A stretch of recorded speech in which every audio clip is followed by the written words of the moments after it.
Good morning friends.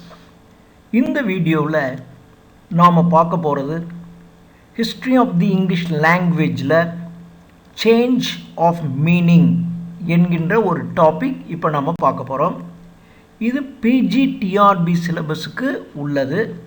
History of English language படிக்கிற எல்லாருக்கும் இது மிக மிக முக்கியமான ஒரு டாபிக். சேஞ்ச் ஆஃப் ஒரு வேர்ட் ஒரு காலத்தில் ஒரு அர்த்தத்தை கொடுத்துருக்கோம், ஆனால் காலப்போக்கில் அதனுடைய அர்த்தம் வேறவாக மாறிடும். அதுக்கு எத்தனையோ காரணங்கள் இருக்குது. அது என்னென்ன காரணங்கள்னால அந்த வேர்ட்ஸினுடைய மீனிங் காலப்போக்கில் மாறுது என்பதை பார்க்கக்கூடியதான் இந்த டாபிக். இப்போ நிறைய வேர்ட்ஸ் பார்த்திங்கன்னா இப்போ இருக்கிற அர்த்தம் அந்த காலத்தில் இல்லை, அல்லது அந்த காலத்தில் அதுக்கு என்ன மீனிங் இருந்துச்சோ அது இப்போ இல்லை.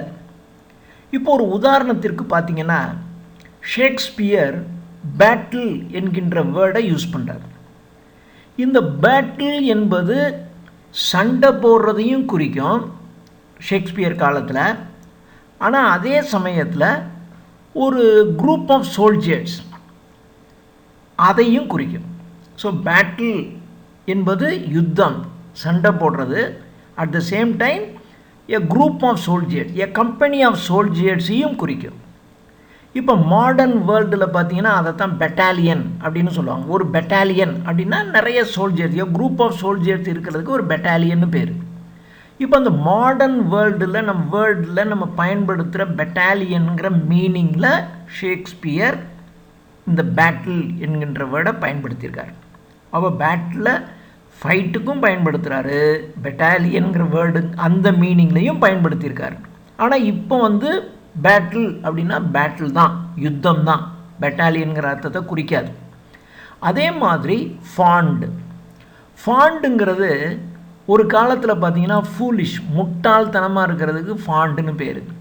ஆனால் இப்போ எல்லாம் ஃபாண்டு என்பது love, I fond of writing poetry அப்படின்னு நம்ம சொல்கிறோம். அப்போ ஃபாண்ட் ஆஃப் அப்படின்னா I love to write poetry அப்படின்னு அர்த்தம். ஸோ ஃபாண்ட் என்பது இப்போது லவ்விங் என்ற அர்த்தத்தை குறிக்கிறது, ஆனால் அப்போது அது ஃபூலிஷ், முட்டாள்தனத்தை குறிச்சிச்சு. இப்போ நம்ம கடவுள்கிட்ட வேண்டும் போது பார்த்திங்கன்னா ப்ரேயர் புக்கிலெல்லாம் prevent us O Lord in all our doings அப்படின்னு போட்டிருக்கோம். இப்போ இதுக்கு நீங்கள் மாடர்ன் மீனிங்கில் பார்த்தீங்கன்னா ப்ரிவெண்ட் அப்படின்னா என்ன அர்த்தம்? ஒரு வேலையை ஒருத்தவங்க செய்யும்போது தடுத்து நிறுத்துறதுக்கு பேர் ப்ரிவெண்ட்னு பேர், தடை போடுறது, தடுக்கிறதுன்னு பேர்.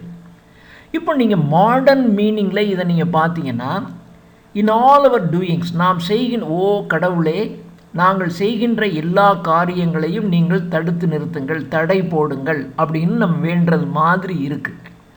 ஆனால் ஆக்சுவலாக ப்ரிவெண்ட் என்பதற்கு அர்த்தம் அது இல்லை, அது கைடு, எங்களை வழி நடத்துங்கள்னு அர்த்தம். ஸோ இப்போ நம்ம கடவுள்கிட்ட prevent us O Lord in all our doings அப்படின்னா ப்ளீஸ் காட் கைட் அஸ், எங்களை வழி நடத்துங்கள், நாங்கள் செய்கின்ற எல்லா காரியங்களிலும் எங்களை வழி நடத்துங்கள் அப்படின்னு அர்த்தம் ஆகுது. அப்போ ப்ரிவெண்ட் என்பதற்கு பழைய மீனிங் கைடு, ஆனால் இப்போ இருக்கிற மீனிங் தடுக்கிறது, ஒரு காரியத்தை செய்ய விடாமல் தடுப்பதற்கு ப்ரிவெண்ட்னு பேர். பொதுவாக வார்த்தைகள் என்பது நிலைத்தன்மையானது இல்லை, ஸ்டாட்டிக் கிடையாது.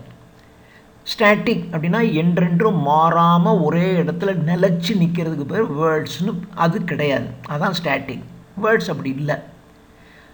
எண்ணற்ற வார்த்தைகள் இங்கிலீஷ் லாங்குவேஜில் பல வார்த்தைகள் காலப்போக்கில் அதனுடைய மீனிங், அர்த்தத்தை மாற்றிக்கிட்டே வந்திருக்கு.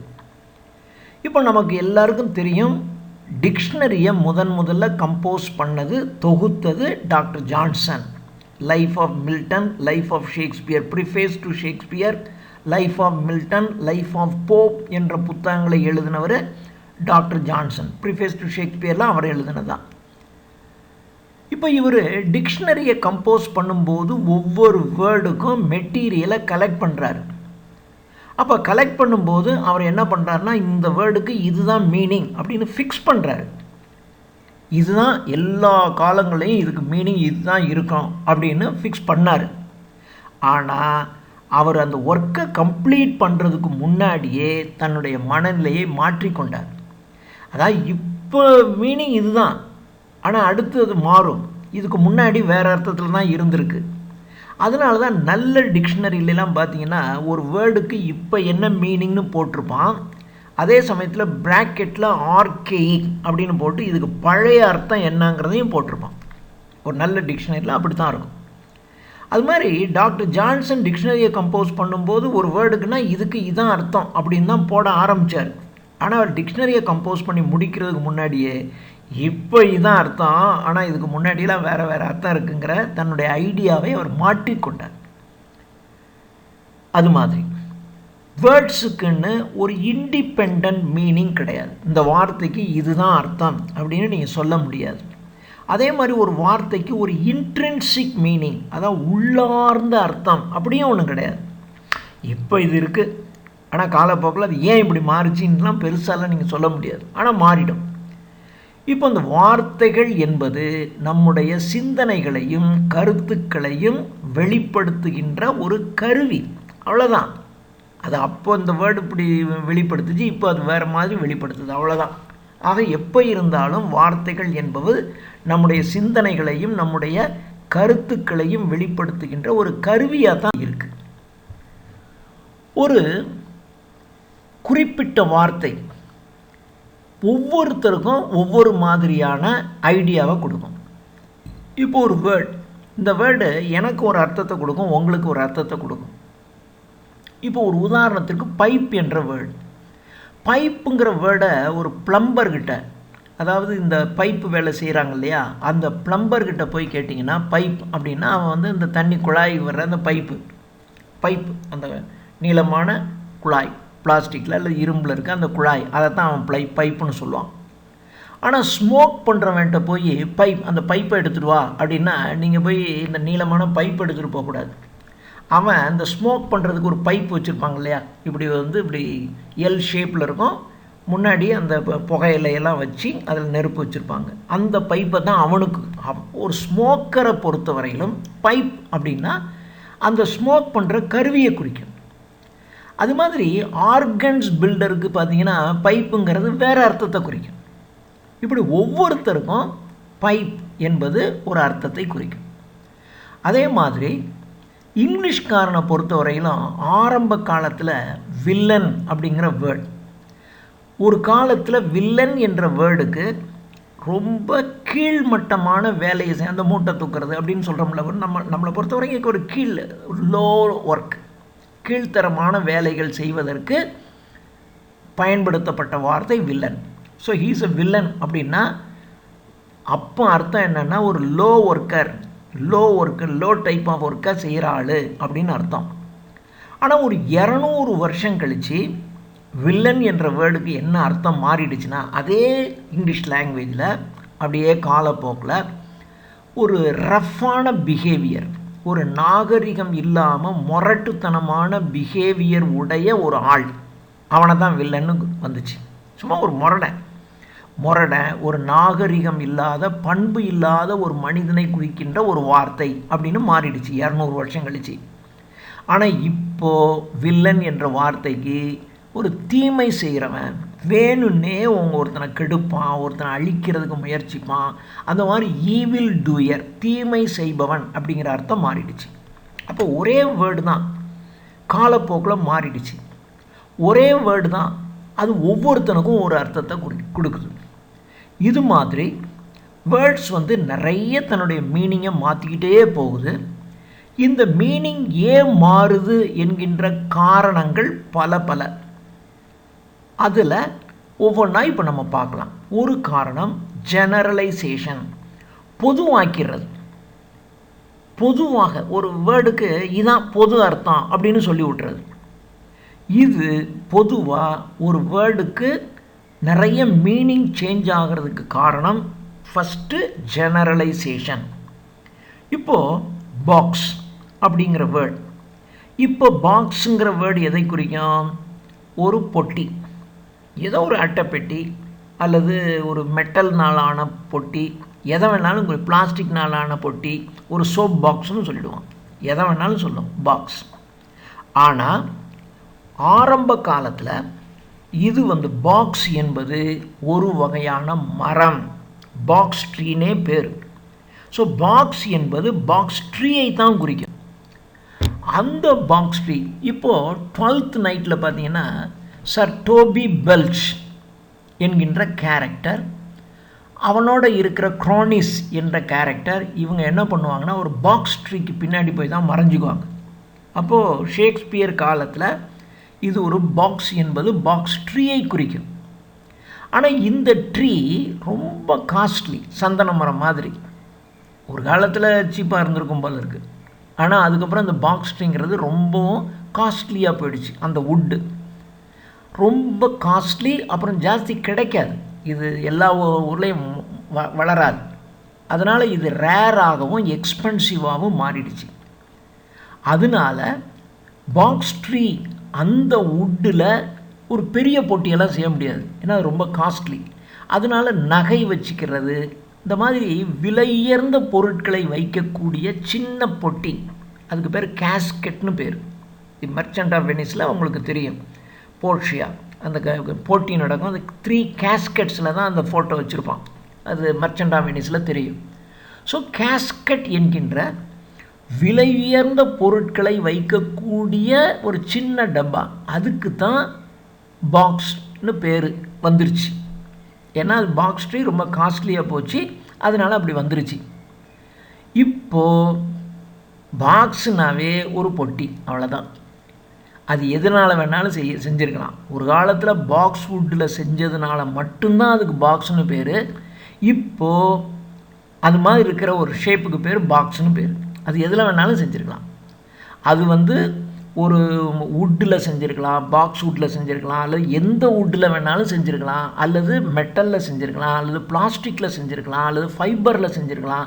எதில் செஞ்சுருந்தாலும் இப்போ அதுக்கு பேர் பொட்டி, அதுக்கு பேர் பாக்ஸ்னு பேர். பாக்ஸ் வுட்டுங்கிறது காஸ்ட்லிங்கிறதுனால சின்ன டப்பா விலையுயர்ந்த பொருட்கள் வைக்கிற இதுக்கு மாத்திரம்தான் பாக்ஸ்னு பேர். ஆனால் இப்போ எல்லாம் மிகப்பெரிய பெட்டி, அதுக்கு பேர் செஸ்ட்னு பேர். அந்த செஸ்ட்டுக்கு கூட இப்போது பாக்ஸுன்னு தான் பேர். இப்போ நீங்கள் இந்த கப்பலில் போகிறவங்களாம் பார்த்தீங்கன்னா பெரிய பெரிய பொட்டி இருக்கும். அந்த பொட்டிக்குள்ளே தான், ஏன்னா ஒரு 6 மாதம் 1 வருஷம் ஆகும் ஒரு கப்பலில் போயிட்டு திரும்பி வர்றதுக்கு. அப்போ நமக்கு வேணுங்கிற பொருளெல்லாம் எடுத்துகிட்டு போகிறதுக்கு பெரிய பெரிய பாக்ஸஸில் இந்த மாதிரி திங்ஸ் வச்சுக்குவாங்க. அதுக்கெல்லாம் இப்போ பாக்ஸுன்னு தான் பேர். ஸோ பெரிய செஸ்ட்டுக்கு கூட இப்போ பாக்ஸுன்னு பேர். இப்போது பாக்ஸுங்கிறது நவுனாக மாத்திரம் இல்லை, வெர்பாவும் நம்ம பயன்படுத்துகிறோம். டு பாக்ஸ் அப்படின்னா ஒரு பொட்டிக்குள்ளே நீங்கள் எல்லாத்தையும் வை அப்படின்னு அர்த்தம். டு பாக்ஸ் என்று நீங்கள் வெர்பாவும் பயன்படுத்தலாம். அப்படி பயன்படுத்தும் போது keep the things inside a box அப்படின்னு அர்த்தம். அப்படி ஆயிடுது. அதுக்கப்புறம் அது மாதிரி ஆயிடுச்சு. இப்போது நீங்கள் இப்போ பாருங்களேன், அயன்னு சொல்கிறோம், ஸ்டீல்னு சொல்கிறோம், காப்பர்னு சொல்கிறோம். இப்போ இதெல்லாம் ஒரு டின் அப்படின்னு சொல்கிறோம். இப்போ இதெல்லாம் பார்த்திங்கன்னா ஒரு ஆப்ஜெக்ட். இப்போ இதெல்லாம் ஒரு பெட்டி செய்வதற்கு பயன்படுத்தக்கூடிய ஒரு பொருள். அயன், ஸ்டீல், காப்பர், டின், இதெல்லாம் பெட்டி செய்கிறதுக்கான ஒரு பொருள். ஆனால் இப்போ இதெல்லாம் பார்த்திங்கன்னா வேறு வேறு அர்த்தத்தை குறிக்குது. இப்போ காப்பர் அப்படிங்கிறது ஒரு காயினை குறிக்கும், அல்லது ஒரு பாய்லர். ஏன்னா பாய்லர் இருக்கு இல்லையா, கொதிக்கலன், அது காப்பர்னால தான் செய்யப்பட்டிருக்கும். அதனால் காப்பர் என்ற வேர்டு, அதாவது பெட்டி செய்வதற்கு பயன்பட்ட இந்த காப்பருங்கிற வேர்டு, அயன்கிற வேர்டு, ஸ்டீலுங்கிற வேர்டு, இதெல்லாம் காயின் அல்லது ஒரு பாய்லர் இதெல்லாம் குறிக்கும். அது மாதிரி டின்னுங்கிறது, அது ஒரு டின்ங்கிறது ஒரு மெட்டல். ஆனால் டின்னுங்கிறது இப்போ என்ன ஆகுதுன்னா ஒரு கண்டெய்னர், அதை குறிக்கும். பேப்பர் அப்படிங்கிறது ஒரு ஷீட் ஆஃப் பேப்பர் அல்லது நியூஸ் பேப்பர், நியூஸ் பேப்பரையும் குறிக்கும். ஸோ பேப்பர் என்ற வேர்ட் ஷீட் ஆஃப் பேப்பர், ஒரு பேப்பரை குறிக்கும். நியூஸ் பேப்பருக்கும் இன்னைக்கு பேப்பர் வந்துருச்சா அப்படின்னு கேட்பாங்க. அதே மாதிரி ஒரு ஆராய்ச்சி கட்டுரை, ஏன் நான் இன்றைக்கி ஒரு பேப்பர் ப்ரெசென்ட் பண்ண போகிறேன் அப்படிம்பாங்க. பேப்பர் ப்ரெசென்ட் பண்ணுறது அப்படின்னாக்கா என்ன அர்த்தம்? டெசர்டேஷன் ஒர்க், ஆராய்ச்சி கட்டுரைன்னு அர்த்தம். ஸோ பேப்பர் என்பது சாதாரணமாக பரீட்சை எழுதுகிற பேப்பரையும் குறிக்கும், செய்தித்தாளையும் குறிக்கும், ஒரு ஆராய்ச்சி கட்டுரையும் குறிக்கும். அதே மாதிரி கிளாஸ் அப்படிங்கிறது மூக்கு கண்ணாடி. எங்க கிளாஸை எங்கே வச்சேன் அதையும் குறிக்கும், அல்லது ட்ரிங்கிங் கிளாஸையும் குறிக்கும், அல்லது ஒரு மிரர் இப்படியும் குறிக்கும். இப்படி பார்த்திங்கன்னா ஒரு ஆப்ஜெக்ட், ஒரு பாக்ஸ் செய்கிறதுக்கான அந்த மெட்டீரியலுக்கு நிறைய மீனிங் மாறிக்கிட்டே இருக்கும். இப்படி இருக்குது. இப்போ ஜேர்னி என்ற வேர்ட், ஜேர்னல் என்ற வேர்ட், இந்த வேர்டு பார்த்தீங்கன்னா ஃப்ரெஞ்சில் ஜேர் அப்படின்னு ஒரு வேர்டு, JOUR, ஜேர் அப்படின்னு ஒரு வேர்டு. இந்த ஜேர் என்ற வேர்டுக்கு பார்த்தீங்கன்னா டே, ஒரு நாள் அப்படின்னு அர்த்தம். ஒரு நாள், அதுதான் ஜேர் அப்படின்னு ஃப்ரெஞ்சு வேர்டு. இப்போது அப்போ ஜேர்னி என்பது அந்த காலத்தில் ஒரு நாள் பயணம், அல்லது ஒரு நாள் நீங்கள் நடந்தோ அல்லது குதிரையிலையோ போனீங்கன்னா அதுக்கு பேர் ஜேர்னின்னு பேர். ஒரு நாள் போனீங்கன்னா தான். ஆனால் இப்போது ஜேர்னிங்கிறது அப்படிலாம் இல்லை. நீங்கள் வந்து ஒரு ஒரு ஒரு வருஷத்துக்கு நீங்கள் போயிட்டு வந்தீங்கன்னா அதுக்கும் ஜேர்னின்னு தான் பேர். ஒரு கப்பலில் ஜேர்னின்னா ஷிப், அந்த கப்பல் போய் சேர்றதுக்கு 6 மாதம் ஆகும், அதுக்கும் ஜேர்னின்னு தான் பேர். ஒரு காலத்தில் ஒரே ஒரு நாள் நீங்கள் நடந்தோ குதிரையிலோ பயணம் செய்வதற்கு பயன்படுத்தப்பட்ட அந்த ஜேர்னி என்ற வேர்ட் இப்போ a journey of several weeks, journey of several மந்த்ஸை குறிக்கிற மாதிரி ஆயிடுச்சு. அதே மாதிரி தான் ஜேர்னல் என்ற வேர்ட். ஜேர் என்பதற்கு டே, ஒரு நாள்னு அர்த்தம். அப்போ ஜேர்னல் அப்படின்னா ஒரு நாளில் நடந்த சம்பவம், நேற்று என்ன நடந்துச்சுன்னு இன்னைக்கு சொல்கிறது, இன்னைக்கு பேப்பர். அப்போ ஜேர்னல் என்றால் டெய்லி நியூஸ் பேப்பரை மட்டும்தான் குறிக்கணும். அதான் சரியான வேர்ட், அதான் சரியான மீனிங். ஏன்னா அதுக்கு ஜேர்னா ஒன் டேன்னு அர்த்தம். One day, the events which took place in a day, ஒரு நாளில் நடந்த சம்பவம், அதை சொல்லுகின்ற ஒரு பேப்பர், ஒரு தாள். அதனால அதுக்கு ஜேர்னல் அப்படின்னு பேர். ஆனால் இப்போ எல்லாம் நாமே சொல்கிறோம் இது வீக்லி ஜேர்னல், மந்த்லி ஜேர்னல், பயன்னியல் இப்படிலாம் நம்ம சொல்கிறோம். ஆனுவல், ஒரு வருஷத்துக்கு ஒரு புத்தகம் வரும், அதுக்கு ஆனுவல் ஜேர்னல்னு சொல்ல ஆரம்பிச்சிட்டோம். இப்போ அர்த்தம் மாறிடுச்சு. அது மாதிரி கம்பேனியன் என்ற வேர்ட், காம்ரேட் என்ற வேர்ட். கம்பேனியன் அப்படின்னு சொன்னீங்கன்னா ஒருத்தனோட சேர்ந்து ஒரே தட்டிலேயே உணவு உண்பவர்கள், அவன் தான் கம்பேனியன். ஒரே தட்டிலேயே 2 பேர், ஒரு தட்டில் போட்டு அந்த பக்கம் ஒருத்தன் இந்த பக்கம் ஒருத்தன் உட்காந்து சாப்பிடுவாங்க, ஒரே தட்டிலேயே சாப்பிட்டவங்க, அவங்க தான் கம்பேனியன்னு பேர். அதே மாதிரி காம்ரேட் அப்படின்னா ஒரே ரூமை ஷேர் பண்ணிக்கிட்டவங்களுக்கு காம்ரேட்னு பேர். காம்ரேட் அப்படின்னா இப்போது கம்யூனிஸ்டில் காம்ரேட்னு சொல்லுவார்கள், தோழர்கள் என்ற அர்த்தம். இப்போ நீங்கள் கம்பேனியன்னா ஒரே தட்டில் சாப்பிட்டவங்க, காம்ரேட் அப்படின்னா ஒரே ரூமில் ஷேர் பண்ணி இருந்துக்கிறவங்க. பொதுவாக இந்த மாதிரி ஒரே தட்டில் சாப்பிட்றவங்க, ஒரே ரூமில் இருக்கிறவங்க யாராக இருப்பாங்க? ஃப்ரெண்ட்ஸாக தான் இருப்பாங்க. அதனால இப்போது கம்பேனியன், காம்ரேட் என்றதுக்கெல்லாம் என்ன அர்த்தம்? ஃப்ரெண்ட்ஸுன்னு அர்த்தம். ஒரு காலத்தில் வேறு அர்த்தம், காம்பேனியனுக்கு வேறு அர்த்தம், காம்ரேடுக்கு வேறு அர்த்தம். ஆனால் இப்போது இந்த 2 வேர்டுக்குமே ஃப்ரெண்ட்ஸ் என்ற அர்த்தம். அதே மாதிரி ஒரு cup of tea. Cup of tea அப்படின்னா கப்பை குறிக்கலை. ஒரு டீ, அந்த டீ வந்து இவ்வளோ, எனக்கு 1 கப் டீ போதும் அப்படின்னா என்ன அர்த்தம்? இந்த கப்புங்கிறது இந்த இடத்துல ஒரு அளவு. ஒரு சின்ன கப்பில் டீ, 1 கப் டீ போதும் அப்படின்னா டீயை வந்து இந்த ஒரு சின்ன கப்பில் ஊற்றினா அந்த அளவு. ஸோ இந்த இடத்துல கப் ஆஃப் டீ என்பது ஒரு மெஷர்மெண்ட்டை குறிக்கும். அதே மாதிரி a jug of milk, daily I drink a jug of milk அப்படின்னாக்கா என்ன அர்த்தம்? அதுவும் ஒரு ஜக்கு நிறையா இருக்கிற பாலை நான் குடிப்பேன் அப்படின்னா பால் என்பது இந்த ஜக்கு என்ற ஒரு மெஷர்மெண்ட். இந்த அளவுக்கு ஒரு ஜக்கு நிறையா இருக்கிற பால் அப்படின்னா அது ஒரு குவான்டிட்டி, இவ்வளோ குவான்டிட்டி மில்க் நான் குடிக்கிறேன் என்று ஒரு மெஷர்மெண்ட்டை குறிக்குது. அதே மாதிரி எ டின் ஆஃப் பிஸ்கெட் அப்படின்னா ஒரு tin, I buy a tin of biscuit அப்படின்னா டின்ங்கிறது இந்த இடத்துல கண்டெய்னரை குறிக்கலை, அந்த பிஸ்கட் போட்டு வச்சுக்கிற டப்பாவை குறிக்கலை. டின் என்பது ஒரு அளவு, ஒரு இந்த டின்னு ஃபுல்லாக இருக்கிற அளவுக்கான பிஸ்கெட்டை நான் வாங்கினேன் அப்படின்னு அர்த்தம். அதே மாதிரி பாக்ஸ் ஆஃப் சாக்லேட். ஸோ இந்த இடத்துல பாக்ஸ் என்பது, டின் என்பது, ஜக் என்பது, கப் என்பது இதெல்லாம் கண்டெய்னரை குறிக்கலை. ஆனால் இது ஒரு மெஷர், அளவு, அதை குறிக்குது. இப்படி மாறுது. அடுத்தது ஸ்பெஷலைசேஷன். ஸோ முதல்ல ஜெனரலைசேஷன், அதில் எப்படி வேர்ட்ஸினுடைய மீனிங் மாறுதுன்னு பார்த்தோம். இப்போ ஸ்பெஷலைசேஷன் அதில் எப்படி மாறுது அப்படின்னு நம்ம பார்க்குறோம். இப்போது மிடில் இங்கிலீஷ் பீரியடில் நார்மன் ஃப்ரெஞ்சு எலிமெண்ட்ஸ் எல்லாம் மிடில் இங்கிலீஷ் பீரியடில் எல்லாத்தையும் அப்சார்ப் பண்ணிக்கிட்டாங்க. அப்சார்ப் பண்ணிவிட்டு ரினைசான்ஸ் பீரியடில் பார்த்தீங்கன்னா நிறைய லாட்டின் ஆரிஜினில் நிறைய வேர்ட்ஸ் உள்ளே வருது. ரினைசான்ஸ் என்றால் மறுமலர்ச்சி காலம். அந்த மறுமலர்ச்சி காலத்தில் பார்த்தீங்கன்னா லாட்டினை அடிப்படையாக கொண்ட வார்த்தைகள் நிறைய இங்கிலீஷ்குள்ளே வந்துருச்சு. அவைகளுக்கு வேறு வேறு அர்த்தம் அப்படி வருது. இப்போது ஏற்கனவே ஒரு வேர்ட் நார்மன் ஃப்ரெஞ்சு வேர்டு ஒன்று இருக்குது. இப்போது அதற்கு இணையான ஒரு வேர்ட் லாட்டின்லேருந்து ஒரு வேர்டு வர வருது. இப்போது ஏற்கனவே ஒரு வேர்டு இருக்குது, அதற்கு இணையான வேர்ட் லாட்டின்லேருந்து வேற வருது. அதனால இது ரெண்டையும் நம்ம என்னன்னு சொல்கிறோம், சினனிம்ஸ் அப்படின்னா. ரெண்டுக்கும் ஒன்று தான் அர்த்தம். ஆனால் இது மிடில் இங்கிலீஷ் பீரியடில் பயன்படுத்தின வார்த்தை, இது லாட்டின்லேருந்து வந்த வார்த்தை, அவ்வளோதான்.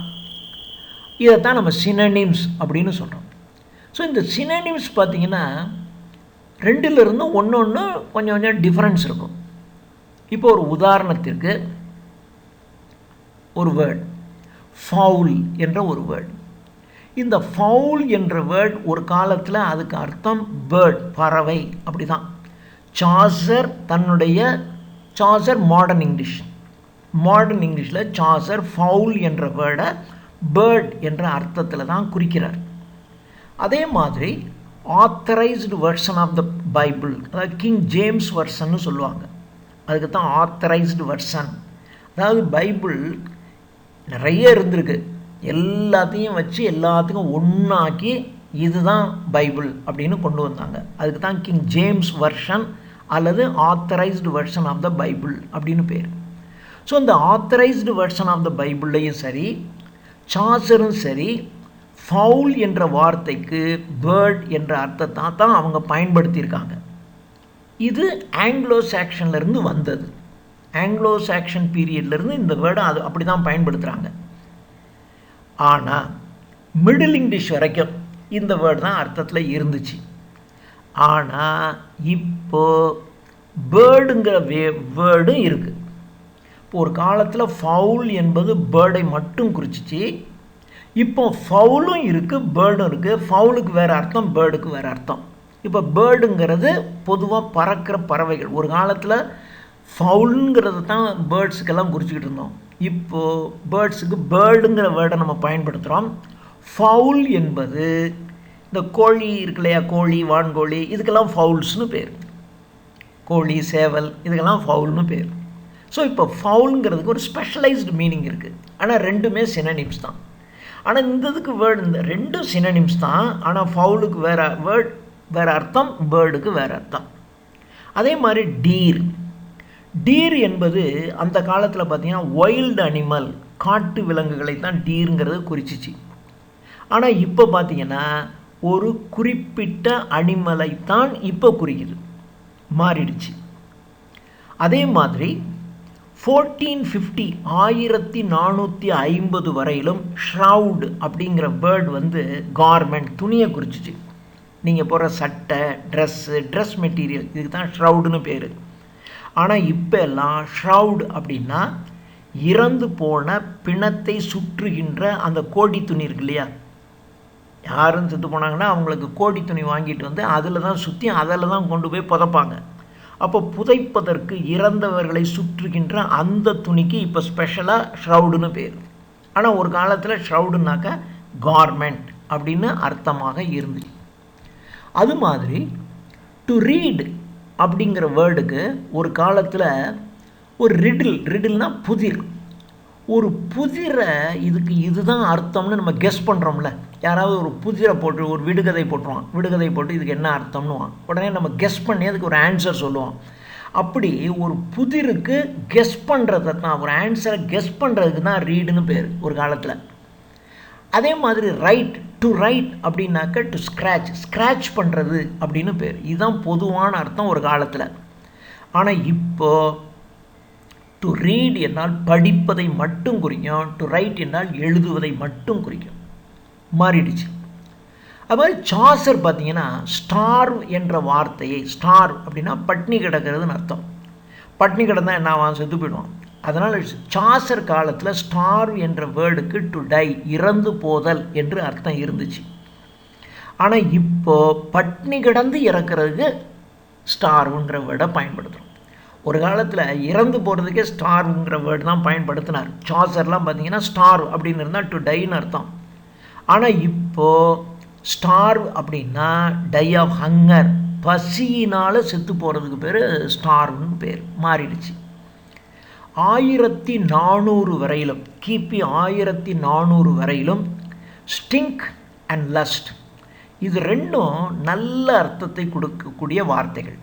ஸ்டிங்க் அப்படின்னா நல்ல ஸ்மெல், நறுமணம் அப்படின்னு அர்த்தம். 1400 வரையிலும் ஸ்டிங்க் அப்படின்னா நறுமணம். லஸ்ட் அப்படின்னா ஆசை, டிசையர், இதுதான் அர்த்தம். ஆனால் இப்போ ஸ்டிங்க் அப்படின்னா என்ன அர்த்தம், நாத்தம் எடுத்ததுன்னு அர்த்தம். ரொம்ப நாறுது அப்படின்னாக்கா என்ன அர்த்தம், இட் ஸ்டிங்ஸ் அப்படின்னு சொல்லுவோம். ஆமாம், லஸ்ட் என்பது டிசையர் அந்த காலத்தில் லஸ்ட். ஆனால் இப்போ லஸ்ட்னா என்ன அர்த்தம், காமம், காம கொடூரன். அப்போ லஸ்ட்டுங்கிறது ஒரு கெட்ட வார்த்தை மாதிரி ஆயிடுச்சு. அது மாதிரி இப்போது அர்த்தம் மாறி போயிடுச்சு. ஷேக்ஸ்பியரும் அவர் காலத்தில் வாழ்ந்த பிற கவிஞர்களும் மிஸ்ட்ரஸ் அப்படிங்கிற ஒரு வேர்டை பயன்படுத்துவாங்க. ஸோ மிஸ்ட்ரஸ்ங்கிற வேர்டு ஒரு நல்ல வார்த்தை, காதலி அப்படிங்கிற வேர்டு தான். ஷேக்ஸ்பியர் காலத்தில் மிஸ்ட்ரஸ்ன்னு இருந்தால் அது காதலியை குறிக்கும். ஆனால் இப்போ எல்லாம் மிஸ்ட்ரஸ் என்ற வேர்டு ப்ராஸ்டியூட், தவறான தொழில் புரிகின்ற பெண்களை குறிக்கின்ற வார்த்தையாக இந்த மிஸ்ட்ரஸ்ங்கிறது மாறிடுச்சு. ஒரு காலத்தில் டாய் அப்படிங்கிறது ஒரு அற்பமான விஷயத்துக்கு டாய்னு பேர். ஆனால் இப்போது குழந்தைங்க விளையாடுற ஒரு விளையாட்டு பொருளுக்கு டாய் என்ற அர்த்தம். ஒரு காலத்தில் புஷல் அப்படின்னா பேஸ்கெட், ஒரு கூடை அப்படின்னு அர்த்தம். ஆனால் இப்போது அந்த கூடையில் இருக்கக்கூடிய பொருள் எந்த அளவுக்கு இருக்குது அப்படிங்கிறது தான். இப்போ பார்த்தீங்கன்னா 2 கூடை நெல் போடு அப்படின்னு சொல்லுவாங்க. அப்போ 2 கூடைனா கூடைங்கிறது ஒரு மெஷர்மெண்ட்டு. புஷல்ங்கிறது பேஸ்கெட்டை தான் குறிக்கும். ஆனால் இப்போ புஷல்ங்கிறது ஒரு மெஷர்மெண்ட், ஒரு அளவு. இப்போ அர்த்தம் மாறிப்போச்சு. ஒரு குறிப்பிட்ட கெப்பாசிட்டியில் இருக்கிற பேஸ்கெட்டுக்கு பேர் புஷல்னு பேர் இப்போது. இது 2வது. 3வது extension or transference followed by differentiation of meaning. Differentiation of மீனிங்கை தொடர்ந்து வேர்ட்ஸு எக்ஸ்டெண்ட் ஆகி வேறு மீனிங் அல்லது வேர்ட்ஸினுடைய மீனிங் டிரான்ஸ்ஃபர் ஆகுது. இதுதான் 3வது தலைப்பு, extension or transference followed by differentiation of meaning. இப்போது சில வார்த்தைகள் பார்த்திங்கன்னா 2 வார்த்தைகள் சேர்ந்து ஒரு வார்த்தை உண்டாகும். இதுக்கு ஜெனரலைஸாகவும் ஸ்பெஷலைசேஷன், ஜெனரலைசேஷனாகவும் ஒரு மீனிங் இருக்கும், ஸ்பெஷலைசேஷனாகவும் ஒரு மீனிங் இருக்கும். ஆனால் இது 2யும் சேர்த்து உருவாகிற ஒரு வார்த்தைக்கு வேறு ஒரு அர்த்தம் இருக்கும். இப்போது 2 வேர்டு எக்ஸாம்பிள் சொல்கிறேன். அந்த 2 வேர்டுக்கும் பார்த்தீங்கன்னா இதுக்கு ஒரு அர்த்தம், அதுக்கு ஒரு அர்த்தம். ஆனால் 2யும் கம்பைன் பண்ண உடனே அது ஒரு நியூ வேர்டு வருது. அந்த நியூ வேர்டுக்கு அந்த 2 அர்த்தமும் இல்லாமல் இதுக்கு ஒரு புது வேர்டு இருக்கும். இது மாதிரி இருக்கிறதுக்கு தான் extension or transference followed by differentiation of மீனிங்னு பேர். இப்போ ஒரு உதாரணத்திற்கு sent a wire, I sent a wire அப்படின்னு சொல்லுவாங்க. நான் ஒயர் அனுப்பிச்சிருக்கேன் அப்படின்னா, ஒயர் அப்படின்னோடனே நீங்கள் ஒரு மீட்டர் ஒயரை வாங்கிட்டு வந்து அனுப்புறது இல்லை. சென்ட் எ ஒயர்னால் அது டெலகிராம் அனுப்புறதை குறிக்கும். இப்போ டெலகிராமே கிடையாது, எல்லாமே வாட்ஸ்அப்பு மெசேஜ்னு வந்துருச்சு. ஆனால் கொஞ்ச நாளைக்கு முன்னாடியெல்லாம் டெலகிராம் கொடுப்பாங்க. டெலகிராம் என்பது ஒரு கம்பியில் போகுது. அதனால் சென்ட் எ ஒயர் அப்படின்னாவே கிவ் எ டெலகிராம்னு அர்த்தம், சென்ட் எ டெலகிராம் அப்படின்னு அர்த்தம். ஆனால் வேர்டுங்கிறது பார்த்திங்கன்னா, ஒயருங்கிற வேர்டுக்கு மீனிங் என்ன, ஃபிலமெண்ட்.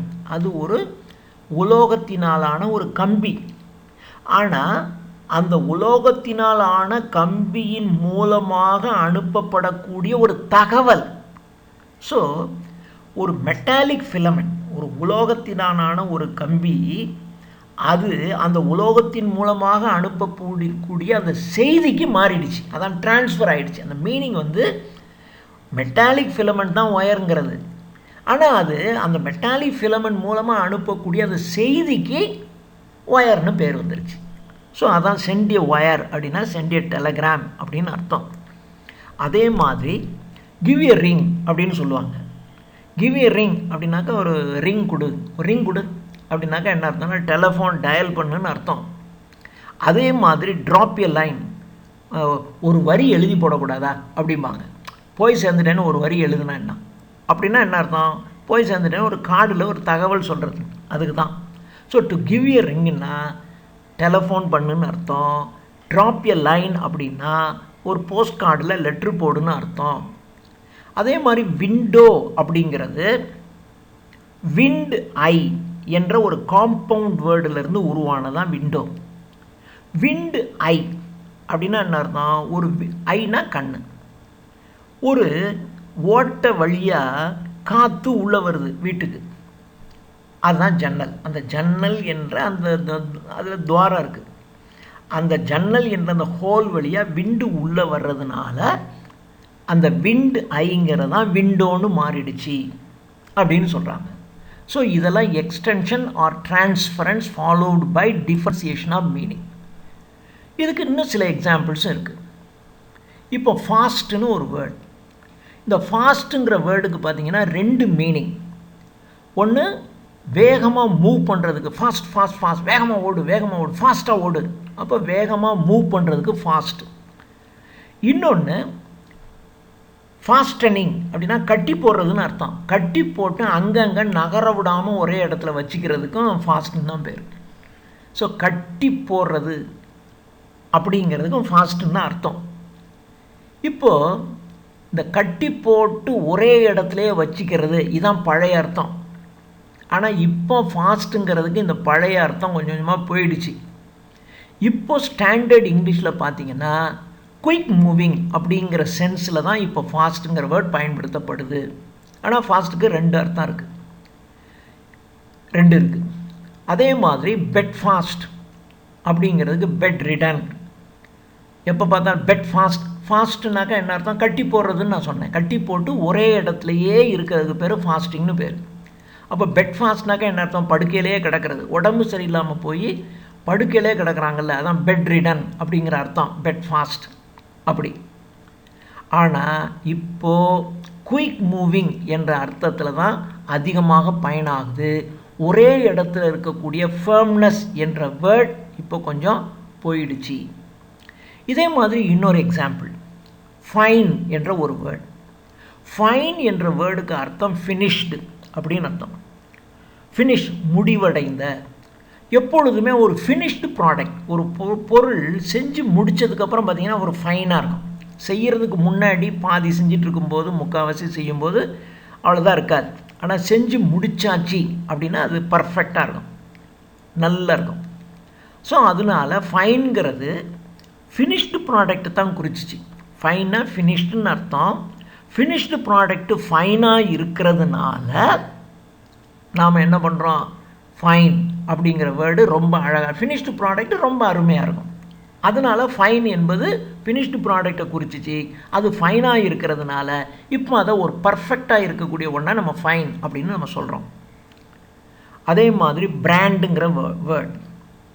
பிராண்டுங்கிற வேர்டுக்கு பார்த்திங்கன்னா அதனுடைய அர்த்தம் டு பர்ன், எரிக்கிறது, எரிய வைக்கிறது, எரிக்கிறது. இதுக்கு தான் பிராண்டுன்னு பேர். நம்ம ஒரு பிராண்டட் ஷர்ட்டு, பிராண்டட் ஷூ, இந்த பிராண்டு அந்த பிராண்டுலாம் சொல்கிறோம் இல்லையா, இந்த பிராண்டுக்கு ஒரிஜினல் மீனிங் டு பர்ன்னு அர்த்தம். பர்ன்னா எரிக்கிறது, ஒரு மரத்தை போட்டு எரிக்கிறது, இதுதான் ஒரிஜினல் மீனிங். ஆனால் அதுக்கப்புறம் காலப்போக்கில் ஒரு உலோகத்தை எடுத்து நல்லா ஹீட் பண்ணும்போது ரெட் ஹாட் ஆகும், அப்படியே செகப்பாகும் இல்லையா, அதுக்கும் பிராண்டுன்னு பேர். அதுக்கப்புறம் என்ன செஞ்சாங்கன்னா இந்த ஒயின் இருக்கு இல்லையா, ஒயின், இந்த ஒயினை வந்து ஒரு பாட்டிலில் அடைச்சி மேலே வந்து ஒரு கார்க்கு வைப்பாங்க. அந்த கார்க்கு மேலே இந்த நல்ல கம்பியை சுட வச்சு மேலே போட்டு அதை சீல் பண்ணுவாங்க. அந்த கார்க்கு மேலே அந்த சிகப்பாக நல்லா சுட வச்சு அந்த கம்பியை மேலே வச்சிங்கன்னா அதை அப்படியே பொசுங்கி சீல் மாதிரி சீல் வச்சிடும், சீல் பண்ணிவிடுவாங்க. அப்போ சீல் பண்ணிட்டால் வெளியிலேருந்து எதுவும் டியூப்ளிகேட்டாக உள்ளே கலக்க முடியாது, உள்ளே இருக்கிறத வெளியில் எடுக்க முடியாது. காசு கொடுத்து வாங்கிட்டு போகிறவன் அதை ஓப்பன் பண்ணுவான். அதான் சீல் பண்ணுறது. அந்த சீல் பண்ணுறதுக்கு அந்த ரெட் ஹாட் அயனை பயன்படுத்தினாங்க. அப்போது இந்த பிராண்டுங்கிறது யார் பிராண்ட் பண்ணுவான்? நல்ல குவாலிட்டியான ஒயின் தயாரிக்கிறவன் இதை வேறு யாரும் கலந்துடக்கூடாது, இதில் கலப்படம் ஆயிடக்கூடாது, நம்ம ஒயின் வந்து நல்ல சுத்தமானது, பழமையானது அப்படிங்கிறதுக்காக அந்த நல்ல ஒயினை வேறு யாரும் தப்பாக பயன்படுத்தக்கூடாதுங்கிறதுனால அதுக்கு மேலே இருக்கக்கூடிய அந்த கார்க்கில் ரெட் ஹாட் அயனால் சீல் பண்ணிட்டான். அப்போ அந்த சீல் பண்ணவன் ஒரு நல்ல பிராண்டாக இருந்தால் தானே சீல் பண்ணுவாங்க, மோசமான இதை போய் யாரும் சீல் பண்ண மாட்டாங்க. ஸோ நல்ல குவாலிட்டி அதை சீல் பண்ணிவிடுவான். அப்போது நல்ல குவாலிட்டியாகி தயாரிக்கிற அந்த இதுக்கு பேர் பிராண்டுன்னு பேர் மாறிடுச்சு. ஆனால் பிராண்டுனா டு பேர்ன்னு தான் அர்த்தம். ஆனால் காலப்போக்கில் பேர்னுக்கு வேறு ஒரு அர்த்தத்துக்கு போய் அந்த அர்த்தத்தில் இருந்து ஒரு பிராண்டுங்கிறது ஒரு நல்ல தரமான கம்பெனி தயாரிக்கிற ஒரு பொருளுக்கு பிராண்டுன்னு பேர்னு மாறிடுச்சு. இப்படி மாறிடுச்சு. அதே மாதிரி ஃப்ளார், FLOURஐயும் மாவு அதையும் நம்ம ஃப்ளார்னு தான் சொல்லுவோம். FLOWER அதுக்கு ஃப்ளவர்னு சொன்னால் தான் நமக்கு புரியும், இது இந்தியன் இங்கிலீஷ் ப்ரொனன்சியேஷனில். ஆனால் ஆக்சுவலாக பார்த்தீங்கன்னா ஒரு இங்கிலீஷ்காரன் அதையும் ஃப்ளார்னு தான் சொல்லுவோம். ஸோ இப்போ இந்த ஃப்ளாருங்கிறதுக்கு ரெண்டுமே ஒன்று தான், ரெண்டுமே இந்த சாஃப்டாக இருக்கக்கூடியதுக்கு தான் ஃப்ளார்னு பேர். ஆனால் இப்போது FLOURங்கிறது ஒரு அர்த்தத்தை குறிக்கிறது, மாவை குறிக்கிறது. ஃப்ளவர் என்பது ஒரு பூவை குறிக்கிற மாதிரி ஆயிடுச்சு, இப்போ மாறிடுச்சு. இப்போ இதை 1730 இப்படி மாறிடுச்சு. ஆனால் 1759 ஜான்சன் வந்து இதை ஒத்துக்கவே இல்லை. யோ என்னையா, ஏன்னா ரெண்டுமே ஒன்று தான், அப்படி தான் இருந்துச்சு. ஆனால் பிற்காலத்தில் ஃப்ளார் வேறு ஃப்ளவர் வேறுன்னு மாறிடுச்சு. அதே மாதிரி கர்ட்டசி, CURTSE, கர்ட்ஸே, கர்ட்டசிங்கிற வேர்ட். கர்ட்டசி என்றால் மரியாதை, COURTESY, கர்ட்டசி என்றால் ரொம்ப ஒரு மரியாதைக்கு. எ கர்ட்டசி கால், எங்கே வந்துட்டு போனீங்க, ஜஸ்ட் எ கர்ட்டசி கால், சும்மா ஒரு மரியாதை நிமித்தமாக உங்களை பார்க்க வந்தேன் அப்படின்னு சொல்லுவாங்க. அப்போ கர்ட்டசிங்கிறது ஒரு மரியாதை. கர்ட்ஸே, CURTSEY, கர்ட்ஸே அப்படின்னா ஒரு பெண் ஒருத்தவங்க முன்னாடி ஒரு காலை மாத்திரம் முழங்கால் போட்டு, ஒரு கால் முழங்கால் போட்டு கீழே இருக்கும், தரையில் இருக்கும், ஒரு கால் அப்படி ரைஸ்டாக இருக்கும். அப்படி ஒருத்தர் முன்னாடி அப்படி போட்டு வணங்குவதற்கு பேர் கர்ட்ஸேன்னு பேர். ஆனால் ரெண்டுக்கும் என்ன, மரியாதை கொடுக்குறதான்.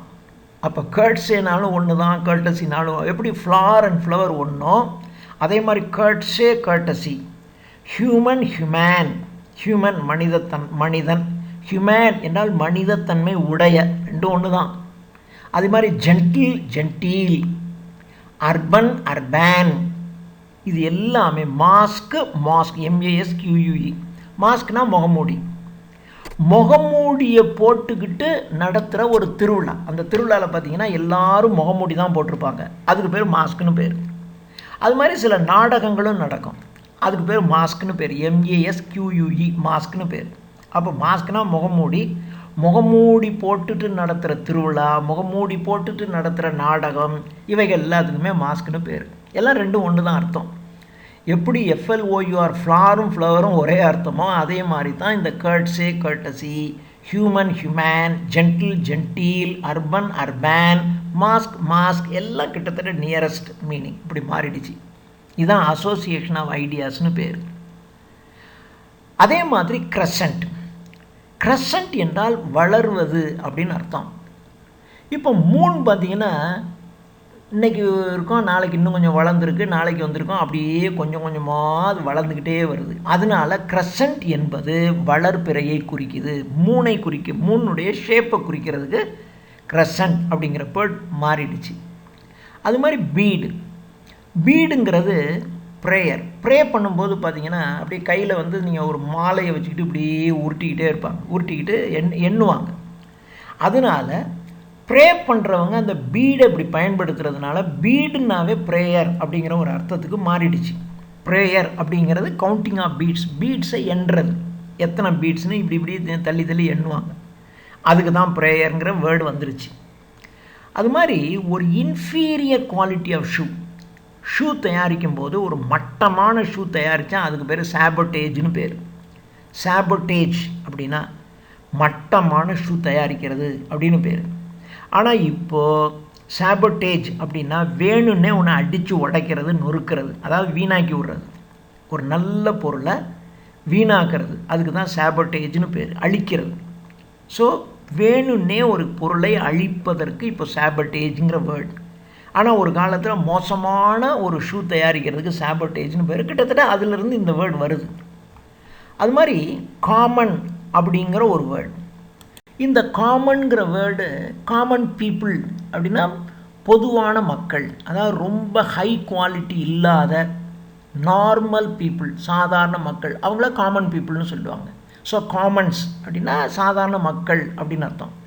It means they are not refined in there behaviour. அவங்க பழக்க வழக்கத்தில் ரொம்ப ரிஃபைண்டாக இல்லாமல் இருக்கிற சாதாரண குவாலிட்டி உடைய மக்களுக்கு காமன்னு பேர் அப்படின்னு வந்துருச்சு. அதே மாதிரி பேனல்ங்கிறது பேப்பர்னு தான் அர்த்தம். ஆனால் இப்போது அந்த பேனலில் என் பேர் வந்திருக்கான்னு பாரு அப்படின்னா ஒரு பேப்பரில் ஒரு பேரெல்லாம் எழுதுகிறாங்க இல்லையா, ஒரு பேப்பரில் பேரெல்லாம் எழுதுறதுனால பேனல் அப்படின்னாலும் இதான் அர்த்தம்னு மாறிடுச்சு. பொதுவாக பேனல்னால் பேப்பர் தான். ஆனால் இப்போ பேனல்ங்கிறது ஒரு பேப்பரில் எழுதப்பட்ட பெயர்களை குறிக்கின்ற வேர்டாக மாறிடுச்சு. இதெல்லாம் அசோசியேட்டட் மீனிங். இதுக்கு ஆக்சுவல் இதுதான் மீனிங், ஆனால் அதுக்கு அசோசியேட்டட் மீனிங் வேறு மாதிரி இருக்குது. அடுத்தது யூஃபேமிசம் என்பது சில வேர்ட்ஸ் பார்த்திங்கன்னா அப்படி டைரெக்டாக சொன்னால் அதை கேட்குறவங்க மனசுக்கு வருத்தமாக இருக்கும். அதனால அதை கொஞ்சம் பாலிஷ்டாக சொல்கிறதுக்கு பேர் யூஃபேமிசம்னு பேர். A polished way of saying things not to hinder the feelings of others. மற்றவர்களுடைய உணர்வுகளை குத்தாமல் அப்படி நாகரிகமாக கொஞ்சம் பாலிஷாக சொல்கிறது. இப்போது ஒருத்தரை சொல்லும்போது அவர் ரொம்ப கருப்புங்க அப்படின்னு சொன்னால் அவனுக்கு வருத்தமாக இருக்கும். யார் அந்த பொண்ணை கொஞ்சம் கருத்த பொண்ணு, கருப்பாக இருக்கும் அப்படின்னு சொன்னால் வருத்தமாக இருக்கும். ஆனால் அதே இதை அவங்க ரொம்ப மாநிறம் அப்படின்னு சொன்னீங்கன்னா அவங்களுக்கு சந்தோஷமாக இருக்கும். மாநிறம்னு உலகத்தில் ஒரு நிறமே கிடையாது. மாங்காய் வந்து பச்சை நிறத்தில் இருக்கும், அப்போ மாநிறம்னா பச்சையா? அல்லது பழம் எடுத்துக்கிட்டிங்கன்னா நல்ல மஞ்சள் கலரில் இருக்கும், அப்போ மஞ்சள் நிறத்தில் இருக்காங்களா? அப்போ ஒரு நிறமே கிடையாது. ஆனால் நீங்கள் ஒருத்தனை பார்த்துட்டு இவர் நிறமாக இருக்காருன்னு சொன்னீங்கன்னா ஹீ இஸ் ப்ளீஸ்டு, அவனுக்கு ரொம்ப மகிழ்ச்சியாக இருக்கும். ஆனால் கருப்பாக இருக்கான்னு சொன்னீங்கன்னா வருத்தமாயிடும். இவன் ரொம்ப கோழை அப்படின்னு சொன்னீங்கன்னா அவனுக்கு ரொம்ப வருத்தமாக இருக்கும், என்னை பார்த்து கோழைன்னு சொல்லிட்டாங்கன்னு. அவர் ரொம்ப சாஃப்ட் மேன், அவர் ரொம்ப சாஃப்டானவர் அப்படின்னு சொன்னீங்கன்னா அவனுக்கு ரொம்ப சந்தோஷமாக இருக்கும். ரெண்டுக்கும் என்ன ஒன்று தான் அர்த்தம், ஆனால் அது வே ஆஃப் டேயிங். அப்போது சாஃப்டான மனுஷன் அப்படின்னீங்கன்னா அதான் யூஃபெமிசம். மாநிறமாக இருக்கார் அப்படின்னா அதான் யூஃபெமிசம். ஸோ இப்போ நீங்கள் கருப்பாக இருக்குன்னா அவனுக்கு வருத்தமாக இருக்கும். அப்போது இன்னொருவரை அஃபெண்ட் பண்ணாமல் ஒரு நாகரிகமாக சொல்கிறதுக்கு பேர் யூஃபெமிசம்னு பேர். இப்போ என்ன உங்கள் அப்பா என்ன ஆகிட்டார், அவர் செத்து போயிட்டார் அப்படின்னு சொன்னால் அந்த செத்து போயிட்டார் அப்படிங்கிறது டக்குன்னு ஒரு மாதிரி இருக்கும். அதனால் ஹீ இஸ் பாசிங் அவே அப்படின்னு சொல்லுவாங்க. பாசிங் அவே அப்படின்னா போயிட்டார். என்ன ஆச்சு, உங்கள் தாத்தா புட்டுக்கிட்டாரு போயிட்டார் அப்படின்னா அது ரொம்ப அவங்கள இறந்து போனவங்கள ஒரு அவமானப்படுத்துகிற மாதிரி இருக்கும். அதனால் அதை ரொம்ப நாகரிகமாக சொல்லணுங்கிறதுக்காக என்ன பண்ணுவாங்கன்னா பாசிங் அண்ட் டிசீஸ்டு. டெத்துக்கு பேர் டிசீஸ்னு சொல்லுவாங்க. DISEASE டிசீஸ் வேறு, அது நோய். DECEASE டிசீஸ் அப்படின்னு சொன்னால் டெத்துன்னு அர்த்தம்.